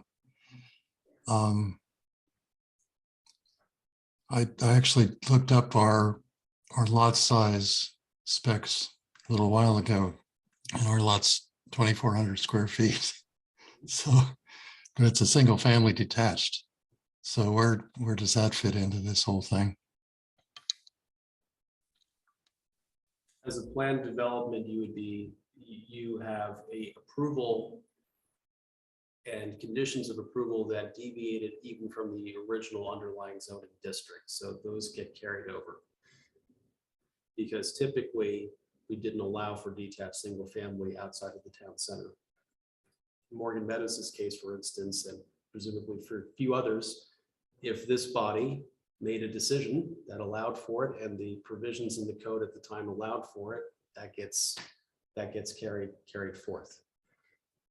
As long as that development is within the boundary of the planned development. So the same would apply for Commissioner Prickett's situation if we're running into any concern about that. Okay, so you're saying that our development possibly doesn't prohibit it according to the CCNRs. What if a house burned, a house on a 2,400 square foot lot burns down? Are you saying that somebody could put a duplex on that?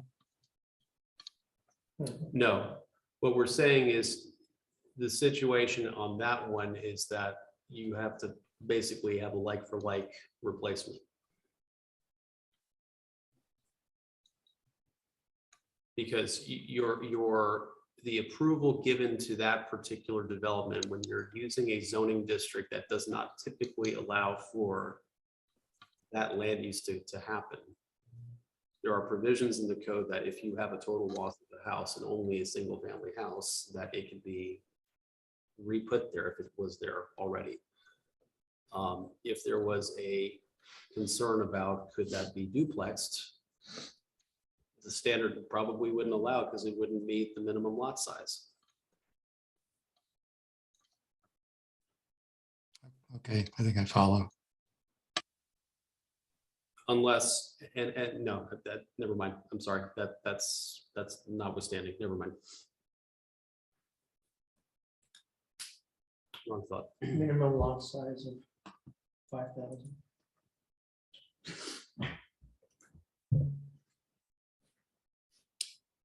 Another actually good review item here, or at least positive one in staff's mind, was this complexity of trying to determine floor area ratios, which is a somewhat common, although aging concept in development codes. We currently don't do anything really by floor area ratio.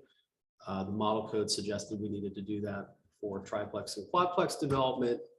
And then when the state looked through it, it's like, well, no, not really, because you don't have it anywhere else. So you don't have to be special for those ones. So you can take it out. So our recommendation is you strike through the row and allow the other dimensional standards required for triplex and quadplex developments to just govern the size of it. You don't have to perform a calculation. Good one. That's a good one. And Yeah. hat tip to Ethan Stuckmeyer, who some of you recall was on our housing committee. He was the one who found that one. Minimum maximum density for 2 or 3 multifamily unit dwelling. So this goes back to a little bit earlier from Commissioner Wilcox's comment about what do we do with 4 unit multifamily homes. This is a legacy carryover from our existing code. since if we're going to change the definition of multifamily to 5 units or more, but we have reference to what to do for minimum, maximum density for 2 or 3 unit multifamily units,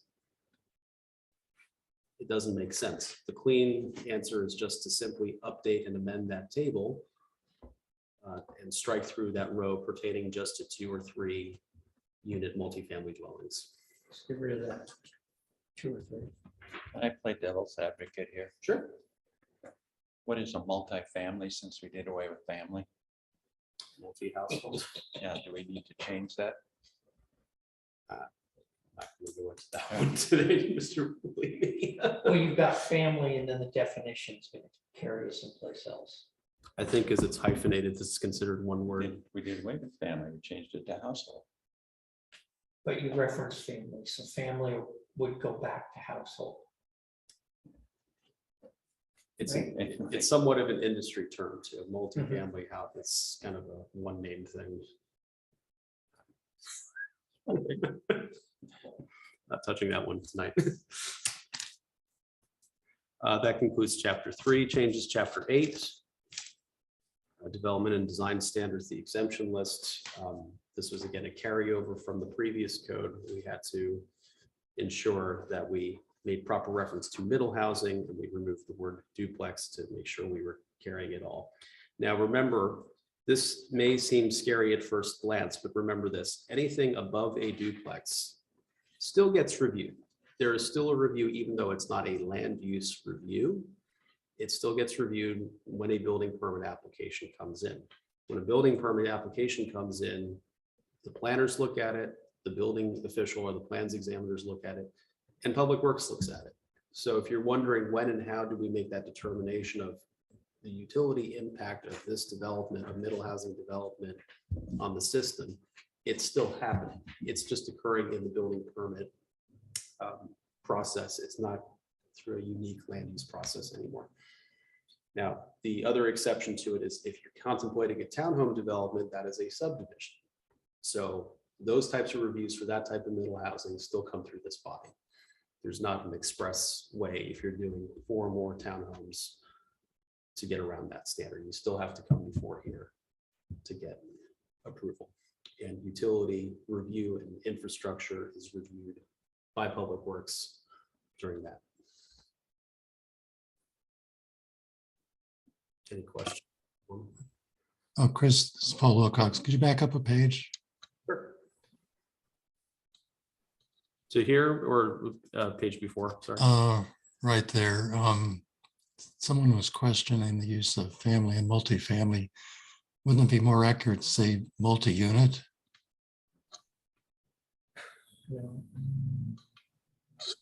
Multifamily, you know, kind of it's thought of as an apartment complex. I mean, it's numerous families in the same setting. I mean, that But it's one structure. or a complex of structures. Yeah. I mean, that probably at initial glance probably could work if you guys want to change that then throughout the code. That would be just the only request that. That'd be a big change. Yeah, but it's if you're not really changing what you're describing, you could also say in the definition also referred to as multifamily housing if you wanted to call it multi-unit. And we can just do a simple word search. It's really not a substantive change. It's just a semantic change, really. So then we change single to single unit? You have to change all of it. Yeah, And We what did that. Yeah, I just leave it the way it is. that's your call, commissioners. Leave it. Okay. Yeah. Sounds like we're going for leave it.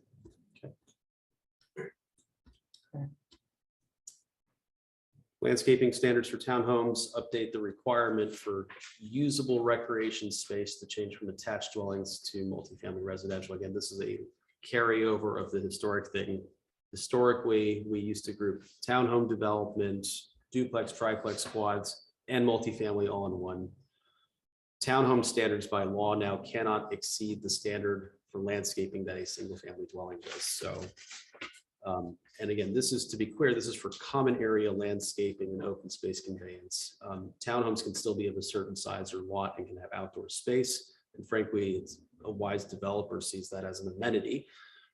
You know, if there is a desire that you want to maintain general townhome project open space, then you can accomplish that, but you can't do it in this section. You have to do it in the subdivision section. Am I making sense there? So townhome projects, like for instance, Lancaster Park, which is the most recent example this body had, there was an expectation of a common area space maintained by the HOA or by the developer or whatever.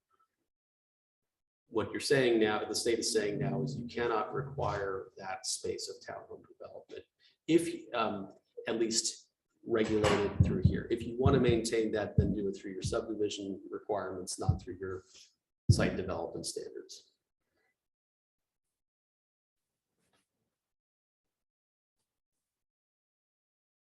End of the day, what's the difference?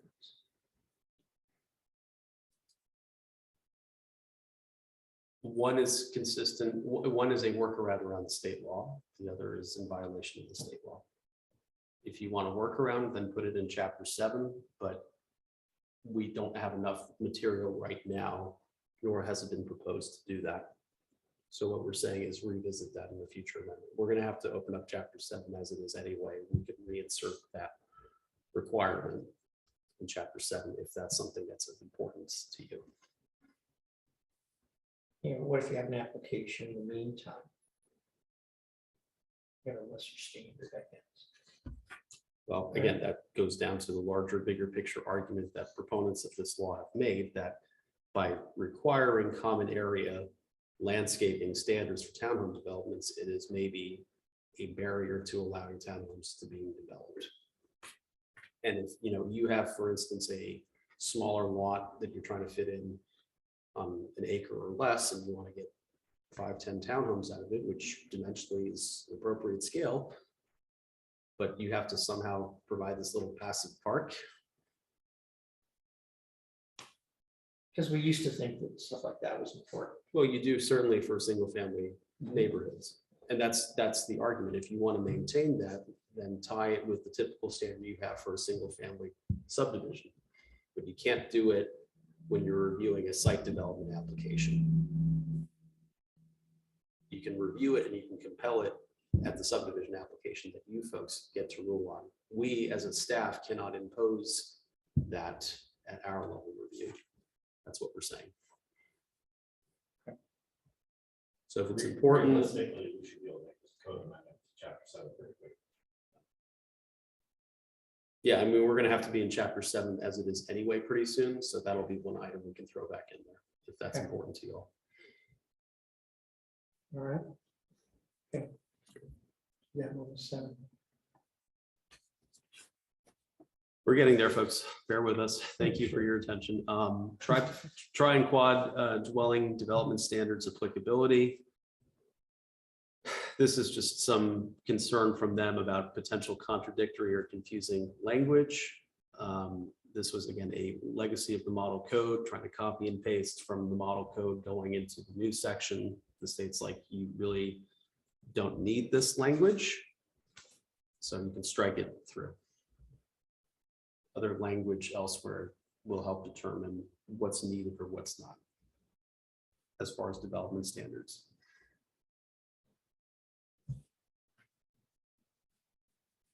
They're asking us to remove language, not add it. That's basically what we're talking about. Okay.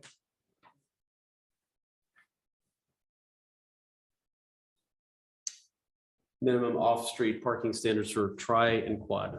Let me back up on that one. I'll come back to that one. That's a little bit more of a conversation, I'm sure. Conversion standards for triplex and quadplexes.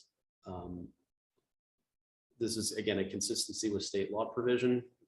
We cannot require, upon a conversion of a single family dwelling to a triplex or quadplex, we cannot compel design requirements standards. It's straight out of Oregon administrative rules because it's seen as a barrier to the potential for conversion. So while we have standards for new triplex and quadplexes, we cannot require it for conversions. But we can require it for new ones. We can require it for new ones. But if you're converting, we can't. I don't write the rules, Mr. Stephenson. You gotta help me understand that one. Good. I don't. It's OAR. We can't fight that one.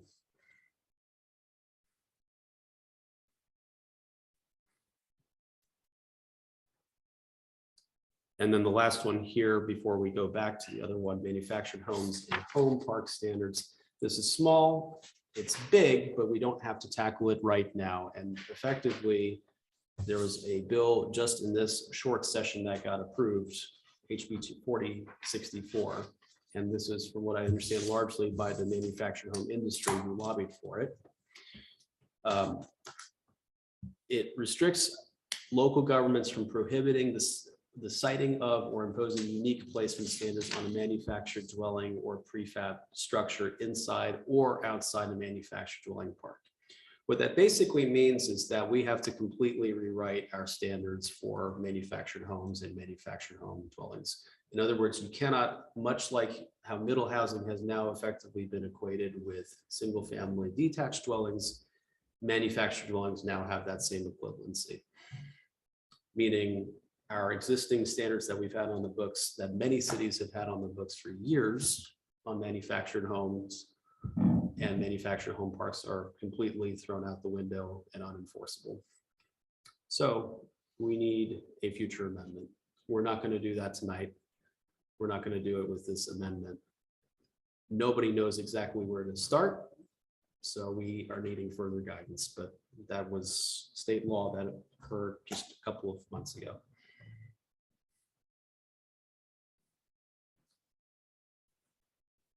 At least we're consistent. We dropped the bar with everything. That includes education. That's where it started.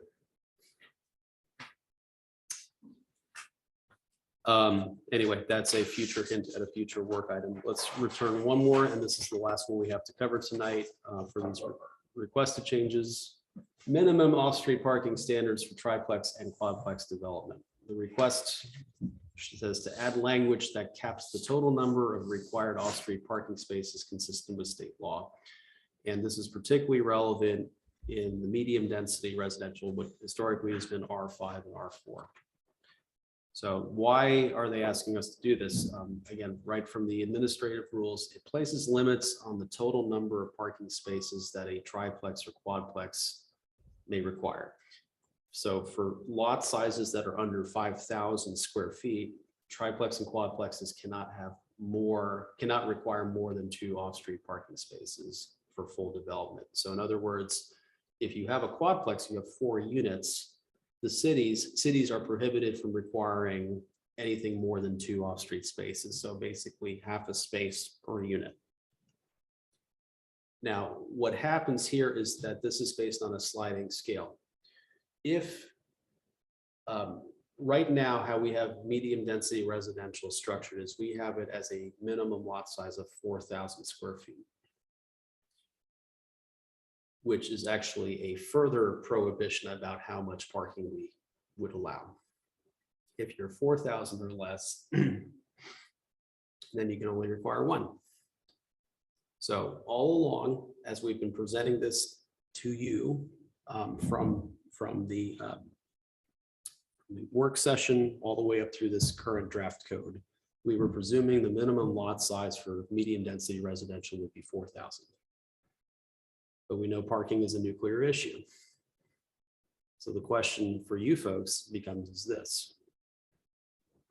Have 2 potential possibilities. Do you want to increase the minimum lot size for that zoning district, basically the historically orange colored zoning districts on the map? From 4,000 to 5,000, it allows increase of the required off-street parking to 3 spaces. So that way, if you build a triplex, everyone has a parking space, or quadplex, you're still capped at 3, because right now you would only be allowed to do 2 at 4,000. If you do that, The problem you run into is you might run into non-conforming situations because you do have lots that are less than 5,000 square feet. But for the purposes of addressing future development, you can compel a higher number of off-street parking spaces. Or you can just simply update the sections that are currently in the draft code to reflect what the state standard is and leave the lot size alone. So this is really a either or proposition for the commission. Do you want to tinker with the minimum lot size in an effort to preserve more parking, off-street parking expectation? Or do you want to comply with what the law is and leave the lot size alone?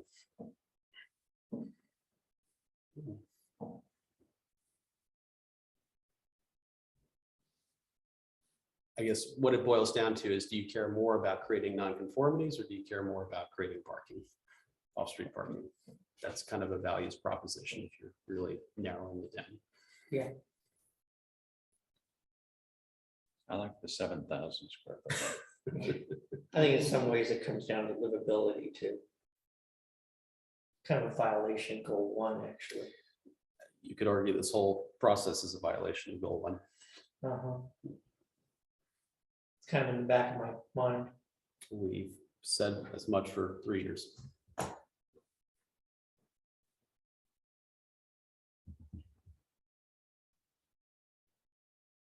To have 2 parking spots for a quadplex, I think is Ridiculous. Yeah.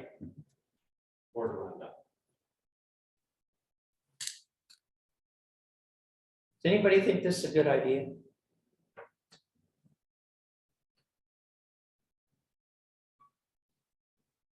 Hearing nothing.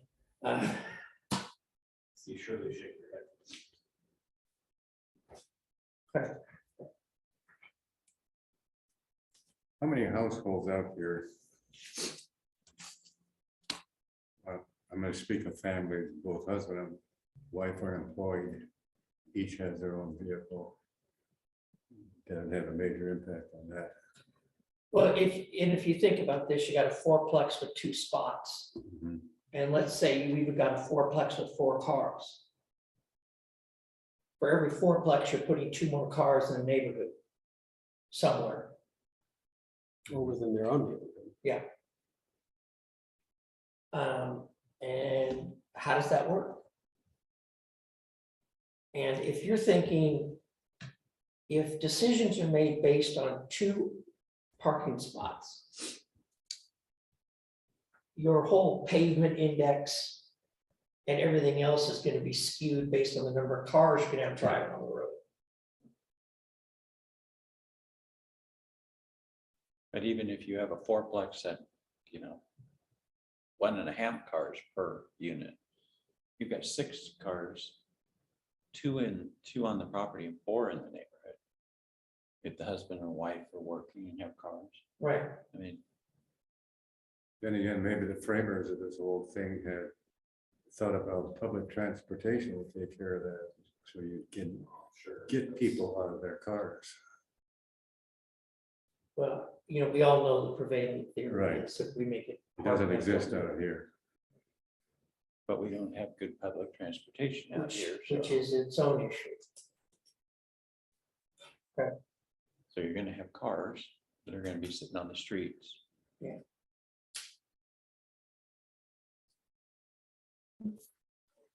I can, Mr. Chair, Commissioner Prickett. we have a couple of households. I'm not saying households.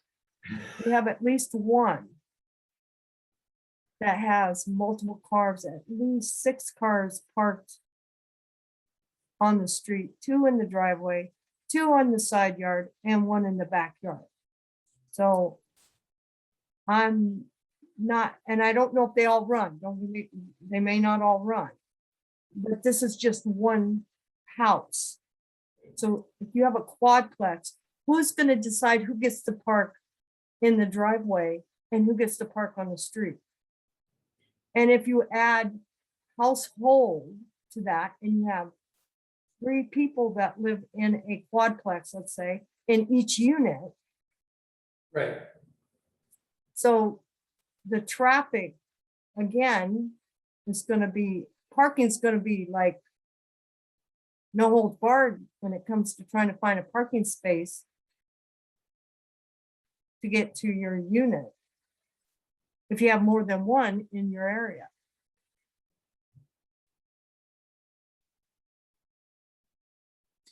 So. I mean, I could do a quadplex on mine because I have parking for 3 or 4. Because we have extra parking on the side of our house. But, you know. I don't know. I don't know what the answer is, but parking is gonna be the issue. 'Cause transportation is another whole nother issue. Yeah, we're gonna get the answer here in just a second. Mr. Dampian? Well, at the risk of trying to give some credence to the invisible opposition right now. One thing to keep in mind is this. We're in a suburban environment. We all know that. We all know that we have limited transportation, public transportation. Keep in mind that developers are not completely done.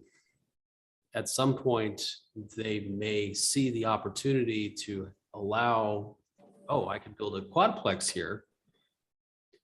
At some point, though, I've got to find tenants and, you know, the ability to fill space if I've created it for rent or if I'm moving it in there, right?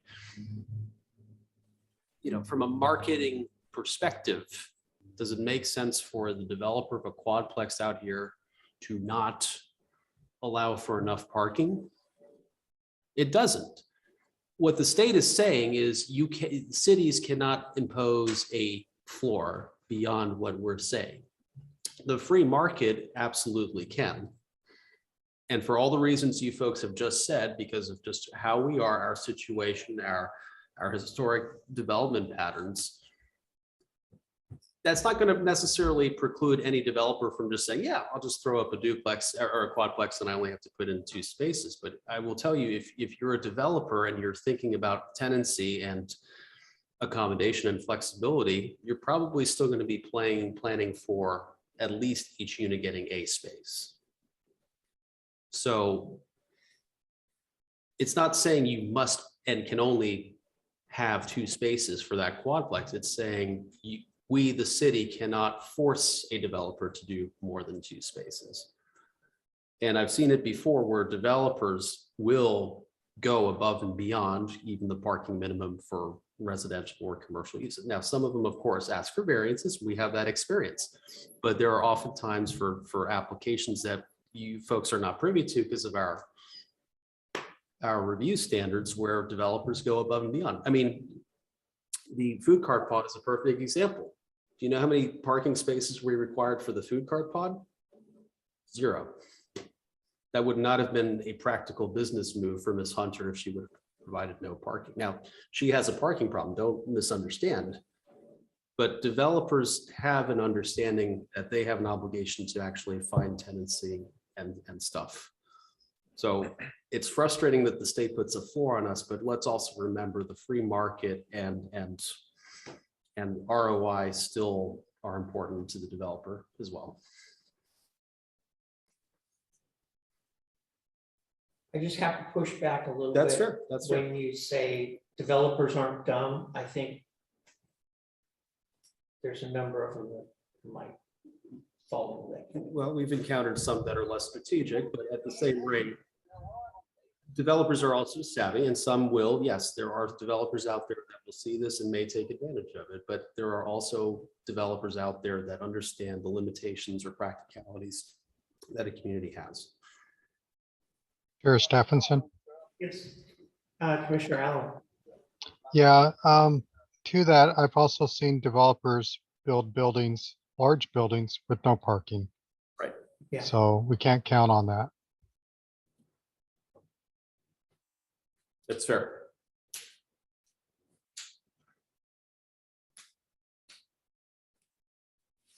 Save this one for the next meeting.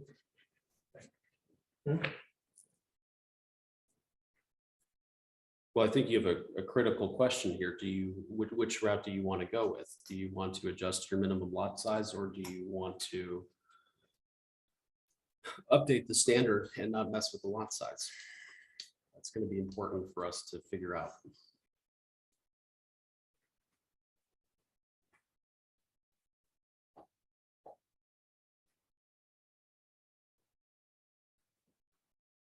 What's the downfall of upping the lot size, other than having some non-conforming?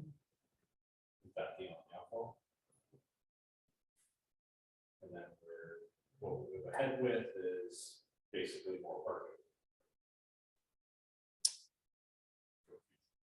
Thinking about it again, because of how our non-conforming section works in the code, for residential uses, if you had, God forbid, a fire or there was some destruction of property or whatever, you are able to rebuild it even if your standard has been grandfathered or non-conformed. Yeah. So really what we're talking about is prospective development more than anything. Planners never like to create situations where you're going to create non-conformities, but we also know that this issue, I mean, even just in public testimony before we got into this public hearing tonight, it's an issue. Yeah. I mean, let's put it this way, Commissioner Whitram, we wouldn't be offering you this potential avenue to let you know that if you just your minimum lot size by 1,000 feet, you could do it. We wouldn't offer that to you if we didn't think that that was workable. It's really your direction though. You just need to know what. Listening to the public and neighbors and everything else, parking is an issue. Yes, it is. If we haven't been able to change the lot size and protect parking down the road, instinctively, I think that's what the public would want. There's my 2 cents.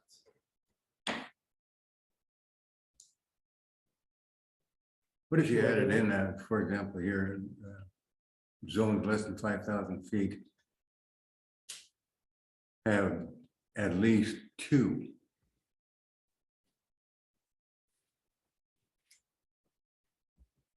Would that, see, you look at the number 2 and it says that you can only have 2, but if you have at least 2, then that opens the door a little bit for more parking.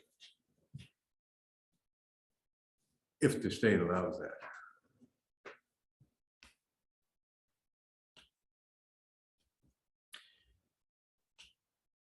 Yeah, Can we do every that? sentence when it talks about how many parking spaces at least should read at least. Sorry, just looking through what the state provided guidance on specifically here.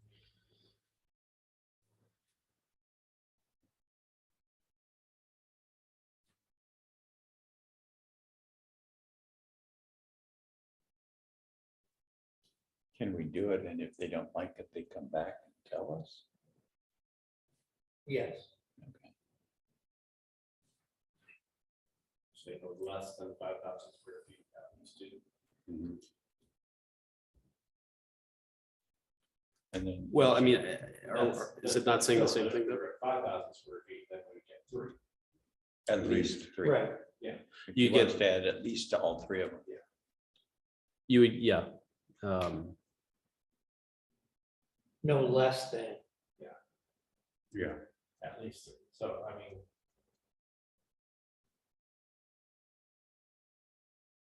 And some kind of verbiage that doesn't appear it's locked in to X amount of spaces.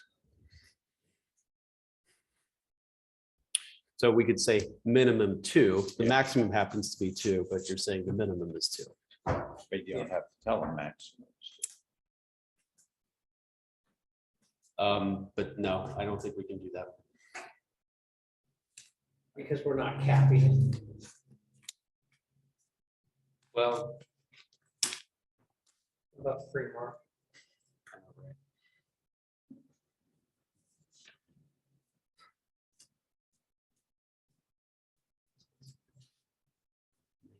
may not require more than 2. We can say minimum 2. We could say that. You can always go back to court. It was fun the first time. Okay. What? So so effectively, if we're hearing the direction, we're gonna say minimum 2, and then, Minimum 3 and 4. Yeah. In the other, well, you could do minimum 3 with the 5,000 right, lot. Yeah. But you can't do minimum 4 for quadplex. The 3 is the cap for triplex and quad in that 5,000 to 7,000 range. but I thought in the 7,000 one, Right, so we could go minimum of 3 and minimum of 4. right, so wherever we are showing a numerical reference, we'll have the word minimum in front of it. Yeah. Perfect. That gives 2, 3, 4. Okay, so then with regard to the lot size situation, then, I mean, that factors in for semantics, but are we adjusting the lot size or not? I say yes. I say yes.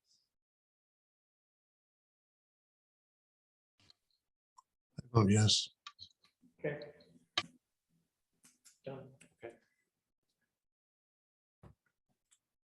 So does it go from 5,000 to 20,000? I don't think that's the accurate record there. Okay. All right. We got. Isn't that fun?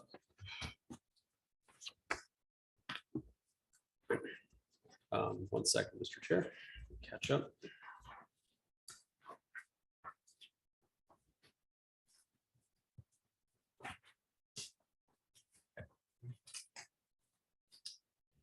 Thank you all for hanging in there. That completes the requested changes for the draft. So going back to the PowerPoint, that was again the new stuff and probably the heaviest load for tonight, admittedly. So, So then we take it back up on the 25th. well, that's your discretion, Mr. Chair. So let me just bring this back here so you can see where we are overall in the progress. You have also a review of draft findings. Now, the draft findings were in your packet. They are presuming that you've went through and you went through the exercise of looking at those requested changes. And I think we as a staff have enough comfort that the direction you've given us doesn't change fundamentally how we've approached the findings. So if there was general comfort in your initial reading of the packet of what the findings that we've come up with are, you may not have a whole lot of editing that you may need to do. That being said, you did get a request. We can edit. You can edit. That's your call. You did get a request to edit from the Fair Housing Council of Oregon. I'm going to pull up their email here, and I'm sorry for the folks in the room. I had a printed copy and it's conveniently sitting on the printer.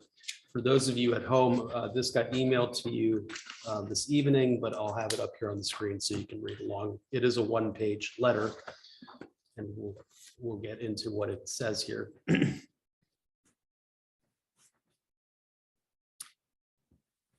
One moment.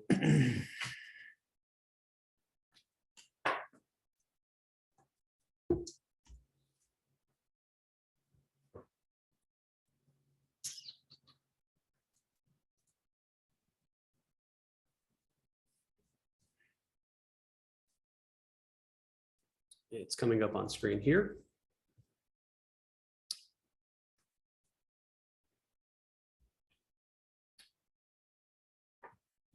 What the letter is basically saying is that staff, in the opinion of the Fair Housing Council, and this is, by the way, a very common form letter that they send to a lot of jurisdictions, is the findings that we have come up with are insufficiently referencing the housing needs analysis or not directly referencing it. What we're basically, the way the staff interprets this letter is that this is a T slashing and I dotting exercise.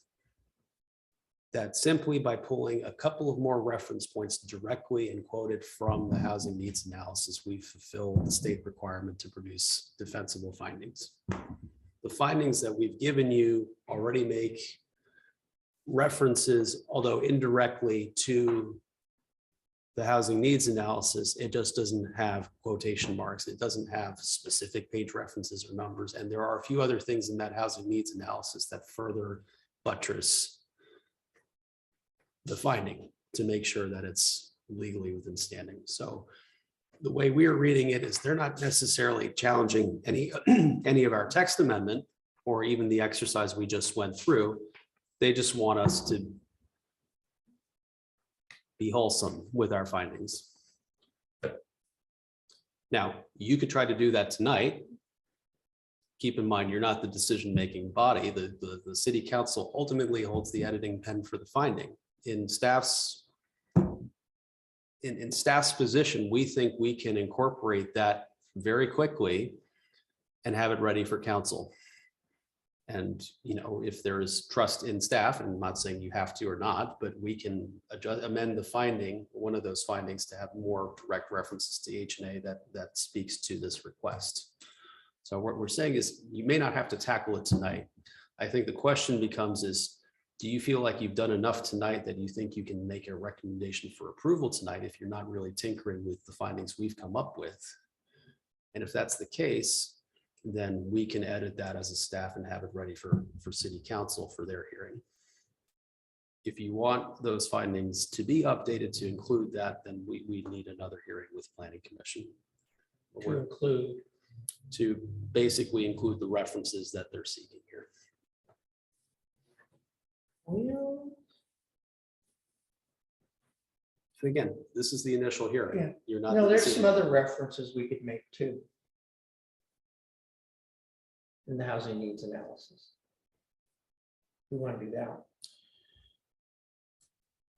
Yeah, and I think we were trying to do that in a way with the draft findings that we have. We're trying to advocate and say, listen, we are doing what you're asking us to do. We're doing it, and I think this is kind of a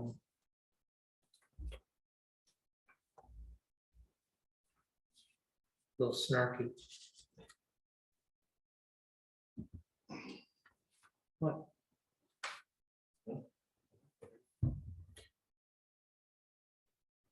Well, it is effectively testimony, so keep that in mind too. It's, Right. I think you could chalk it up as neutral testimony, even though we're not in that phase of the hearing. It is an important thing for you folks to consider as you end the staff presentation and go into your hearing formally. But we thankfully do not have, I shouldn't say thankfully, we don't have a crowd tonight that might stretch out testimony, but that is a pretty big piece of testimony from a group that has historically been very active in reviewing and in some cases challenging communities on their applications. But this is not a 3-alarm fire letter based on our staff interpretation of what they want. This is a cross your T's, dot your I's exercise.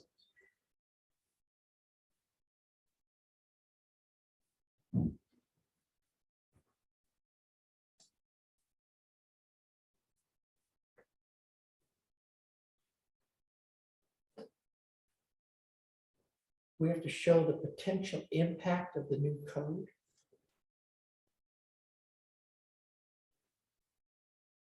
I think the housing needs analysis does that for you. So you just have to reference it a little bit more directly and pull figures. We can do that. Yeah.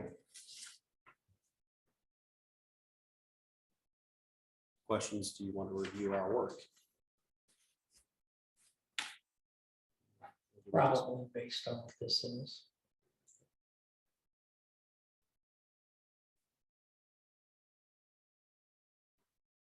So you write something for the 25th, is that what you're thinking? If that's the will of the commission that you continue this hearing into the 25th, that's fine. And I mean, that by that time, we will also can incorporate the revised finding or revised draft, so you can see what you would be formally submitting to council if you want to do that too.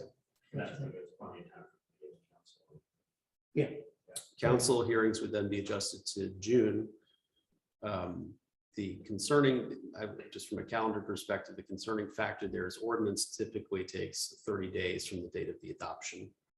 By kicking the matter into June, unless the council declares, this sounds strange, but unless the council calls it an emergency ordinance, then it can go into effect right away.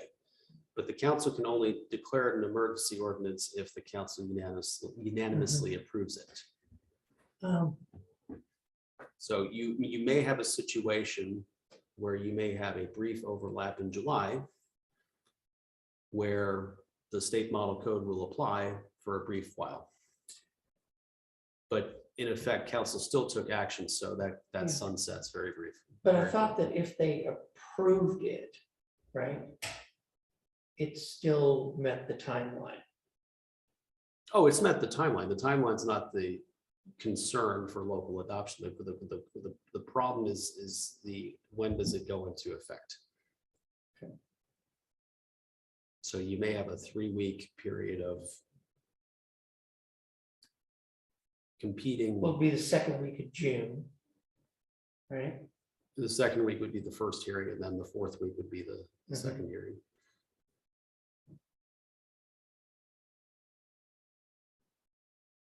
I mean, beggars can't be choosers. We're at this point in the calendar where we have to take action if you want locally adopted code. I don't think 3 weeks would kill us.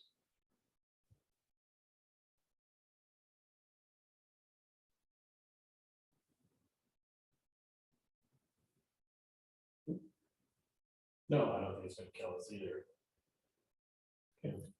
And certainly in your recommendation, you can also put in a request for an emergency declaration, which kind of forces council's hand to consider a unanimous thing, but it might be in the Good interest. counsel. It might be in the city's interest policy-wide to have that be. I But understand what Ken's at. I mean, if we're gonna put our names to the stamp on it, then let's see the whole picture. And frankly, they're counting on us. And frankly, we've sat through this, put a lot of work into it, so let's just see the last snapshot. I know we're coming in. I wish we had more time. I wish we would have. So do we have anything? Well, in we the wish we didn't pipeline? have COVID, and Yeah. some of these other Yeah. things, yeah.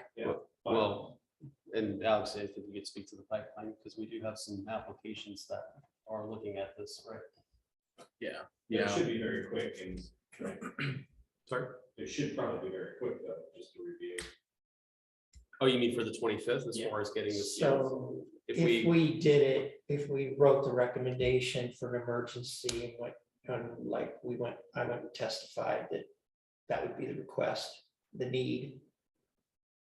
We would probably get it through.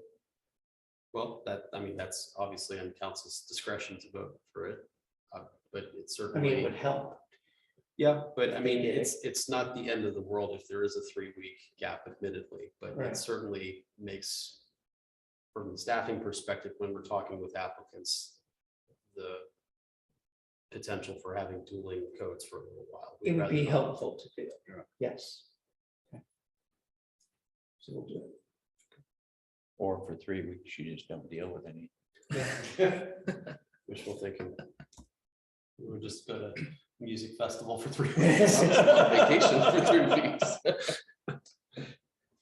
Well, and part of it admittedly, folks, is, and it's just unfortunate, we had, we were originally slated to be on time, but health and circumstance conspired against us, so we are where we are. Right. So that's fine. We can commit to working on that, Mr. Chair, since this is technically a hearing, probably should still take call for testimony if there is any tonight before you vote to continue the hearing. That's where I was going. That concludes the staff report for tonight. All right. At this time, is there anyone wishing to speak as a proponent? Anyone wishing to speak as an opponent? Any neutral parties wishing to speak? Any comments? Okay. With that, I would take a motion to close the public hearing on case file 7511. Chair, I make a motion to close the public hearing on 75-11. I second. Okay, motion is second to close the public hearing on case file 7511. All those in favor, aye? Aye. Aye. Okay. And then at this time, I will continue the public hearing for case file 7511 to Wednesday, May 25th, 2022. Okay. Good. Okay. Any objection to that? We will continue the public hearing to that date. As far as staff communications, we understand it's late, obviously. Thank you for your efforts and duration tonight. Couple of notes to Mr. Pompeo's earlier comments. I don't recall if we mentioned it at the last committee hearing, but this is the second meeting in a row he's brought up parking as an issue. And yes, we hear it as a staff. Certainly new arrivals to our community have also had their challenges as well. All that to be said, in the budget for this next year is monies, and it's been set aside for a couple of years for parking study. And the staff is to the point where we are going to be launching that pretty soon. Because of this committee's workload, it's not anticipated right now that this committee is steering that parking committee, but parking study. But at some point, this committee will need to be consulted with it.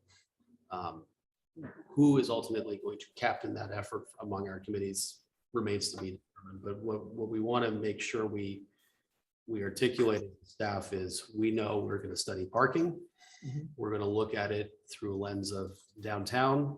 We're going to look at it ideally through a lens with Glen Auto, which has some unique challenges. And then more proactively also with potential uses for the Confluence property. Correct. So understand that now in our whatever pseudo post COVID world, whatever world we're in right now, we didn't want to study it during COVID. But traffic patterns and business patterns are really at a level now it's appropriate to study it again. So we will. The food cart pod, Troutdale Station obviously did open up a couple weekends ago. So obviously that has been a very interesting and welcomed and popular addition to the community. One consideration which leads to a lot of questions, and I don't claim to have any good answers because ultimately it's going to be Multnomah County that has to provide the answers, is traffic movement. And to the point that a lot of people, and you probably have observed it, maybe some of you have done it, have made a U-turn as you're coming down the hill on 257th to go southbound or uphill again. The county is likely to prohibit it.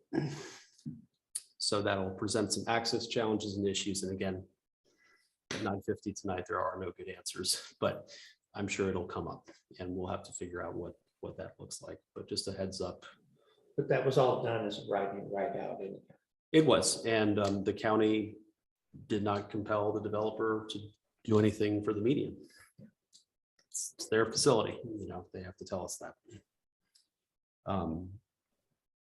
Beyond that, Alex and I have been very busy, Alex especially, on a lot of prospective land use applications that are coming in. So there will be some hearings forthcoming. You know, continuing the hearing tonight's not a problem for the 25th, but we'll have some hearings coming up soon on some subdivisions, townhome subdivisions, I would add. So obviously what you're doing here tonight or in the next 2 weeks, we'll have some reference to it. There's also a chance that one of our land use staff approvable applications could get appealed to you all too. We're fully expecting that too. So be on the lookout for that. Only you for type 2. For a type 2 review, yeah. Okay. I'm sure Alex, are there other things we can talk about? I think you covered all the bases. There will be an update to the Parks Master Plan effort given to the City Council the night before your hearing on the 24th. If you're interested in where we're at with that, again, you folks will see it at some point, probably in late summer. You will also see an update on the transportation system plan that the CAC has been working on also sometime mid to late summer. So you're going to have a lot. Once you get past this obstacle, you still have some bigger projects, but maybe some more, but maybe some projects that are less forced down your throat, shall we say. Beyond that, your staff's busy. The last thing we'll say too, Doesn't really affect this committee because everybody is an incumbent and returning for next year. There are still lots of vacancies available for committees across the city, for every other committee that the city has. So please, if you haven't, if you are interested in other committees, or if you have friends or family that are interested in other committees, we need a few good people to help us fill it. The deadline is on Friday. Council interviews are scheduled for May 31st. If we have a shortage of committee members, we will figure it out. But please get your applications in, and we appreciate your service to the community. And hopefully we get a few more good folks on board too. I want to say it's a great way to learn about how your city government works and how things function. And it's a great way to give back to the community that we live in. So consider it, please. And with that, Mr. Chair, we'll yield back. Thank you, everybody, for a long, tough, but very productive evening. So thank you for that. Okay, Commissioner Wilcox. Just one thing based on what Chris was just relaying. Did want to mention that the Planning Commission alternate does expire June 30th. I don't know if Emma plans to renew or not. Right, that's the only vacancy that we have at this time, is that one, Correct. Thank you for scheduled vacancy. Thank you for clarifying. Yeah, the alternate is renewed annually. I do not know for sure if the incumbent is is going to do it or not, but I do know one of our, I think there might be 2 or 3 folks that have at least expressed an interest in it. In planning? As the alternate, of course. Oh, too bad. I didn't attend tonight. Maybe they don't know what's good for them. Okay, thank you, sir. Anything else, Mr. Wilcox? That'll do it. Okay, Commissioner Prickett. I just want to say thanks staff for all the due diligence with this. I know it's been hard to work with the state and being forced to have to do this. So I appreciate all you guys' hard work, and please continue. We greatly appreciate you guys. So don't leave us standing here, don't leave us right away. Please stay with us. Thank you so much. We go home tonight. Thank you. Commissioner Allen. I just wanted to note that House Bill 2001, to me, is a terrible bill. It was voted against by Troutdale representative. It was sponsored by Portland Tina Kotek. It was voted for by 8 Portland representatives and 4 out of 5 Portland senators. So Portland has also implemented something very similar early on. It's hard for me to see that this isn't basically Portland using the power of the state to force its will on Troutdale. I do not think it's a good idea to promote and increase more rentals, as I believe that we should be encouraging home ownership. Rentals have a tendency to create generational economic disadvantage. So I just wanted to make that statement. Thank you, Commissioner Allen. Commissioner Levy. Nothing. Commissioner McGinn? Nope. I will chime in with the traffic there on 257th and District Highway, Public Safety and Equity. We have Captain Blevins. He is also very concerned as one County Sheriff of the traffic there, the U-turn. They are also very aware of it and keeping their eye out as well, just to show that public safety as well is very concerned. And then I was also going to ask, how is the project on Halsey coming? Just kind of curiosity, because that location was so difficult to build there. Wondering if they're still on the timeline or what's happening. They are. I mean, obviously, it was a difficult property. I mean, they've done this considerable amount of grading. They are in pretty deep in the plan review. Largely, some of the delays they've had have been more on their design services. It's not really on the city's review or anything like that. But it's delays that are not outside the expectation of what's currently happening across the board. Everyone's just busy. They've been very good to work with thus far, at least from the staff relational level, as far as us getting in communication. There's been some concern from some of the neighbors to the west that we're investigating on some of the clearing activities. It's too early for me to offer commentary on it, but from a plan review, sequencing, permitting perspective, they appear to still be on track. I think they'll be breaking formal ground and going vertical this summer for sure.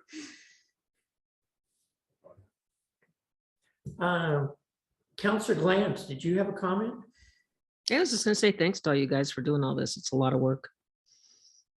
Thank you. We missed your intro music tonight. Yeah. I actually, that was part of. I think you came on and said something about, can you hear me? And I had music playing, but it was silenced on the Zoom. It was like you cut all your stuff off. So I didn't know if it would even go through, but I was playing it. Okay. You had a good time. That's all that mattered. At least during the break. Yeah. Right. I just want to say thank you, everyone. Thank you to staff for all their work. And thank you guys for going through this thing to the detail level that you always do. And this is tough, especially when it's not something that we're really excited about. It's hard enough to do this when we're trying to do it ourselves, but it's even harder when it's jammed down your throat. So thank you all for all your work, and thanks for making the best of a difficult situation. And with that, take a motion to adjourn. Sure, make a motion to adjourn this evening's meeting. I second. He got you, Shirley. Oh, that's okay. I was waiting. I waited long enough. Second, all those in favor? Aye. Sure. Thank you all very much. See you on the 25th. All right.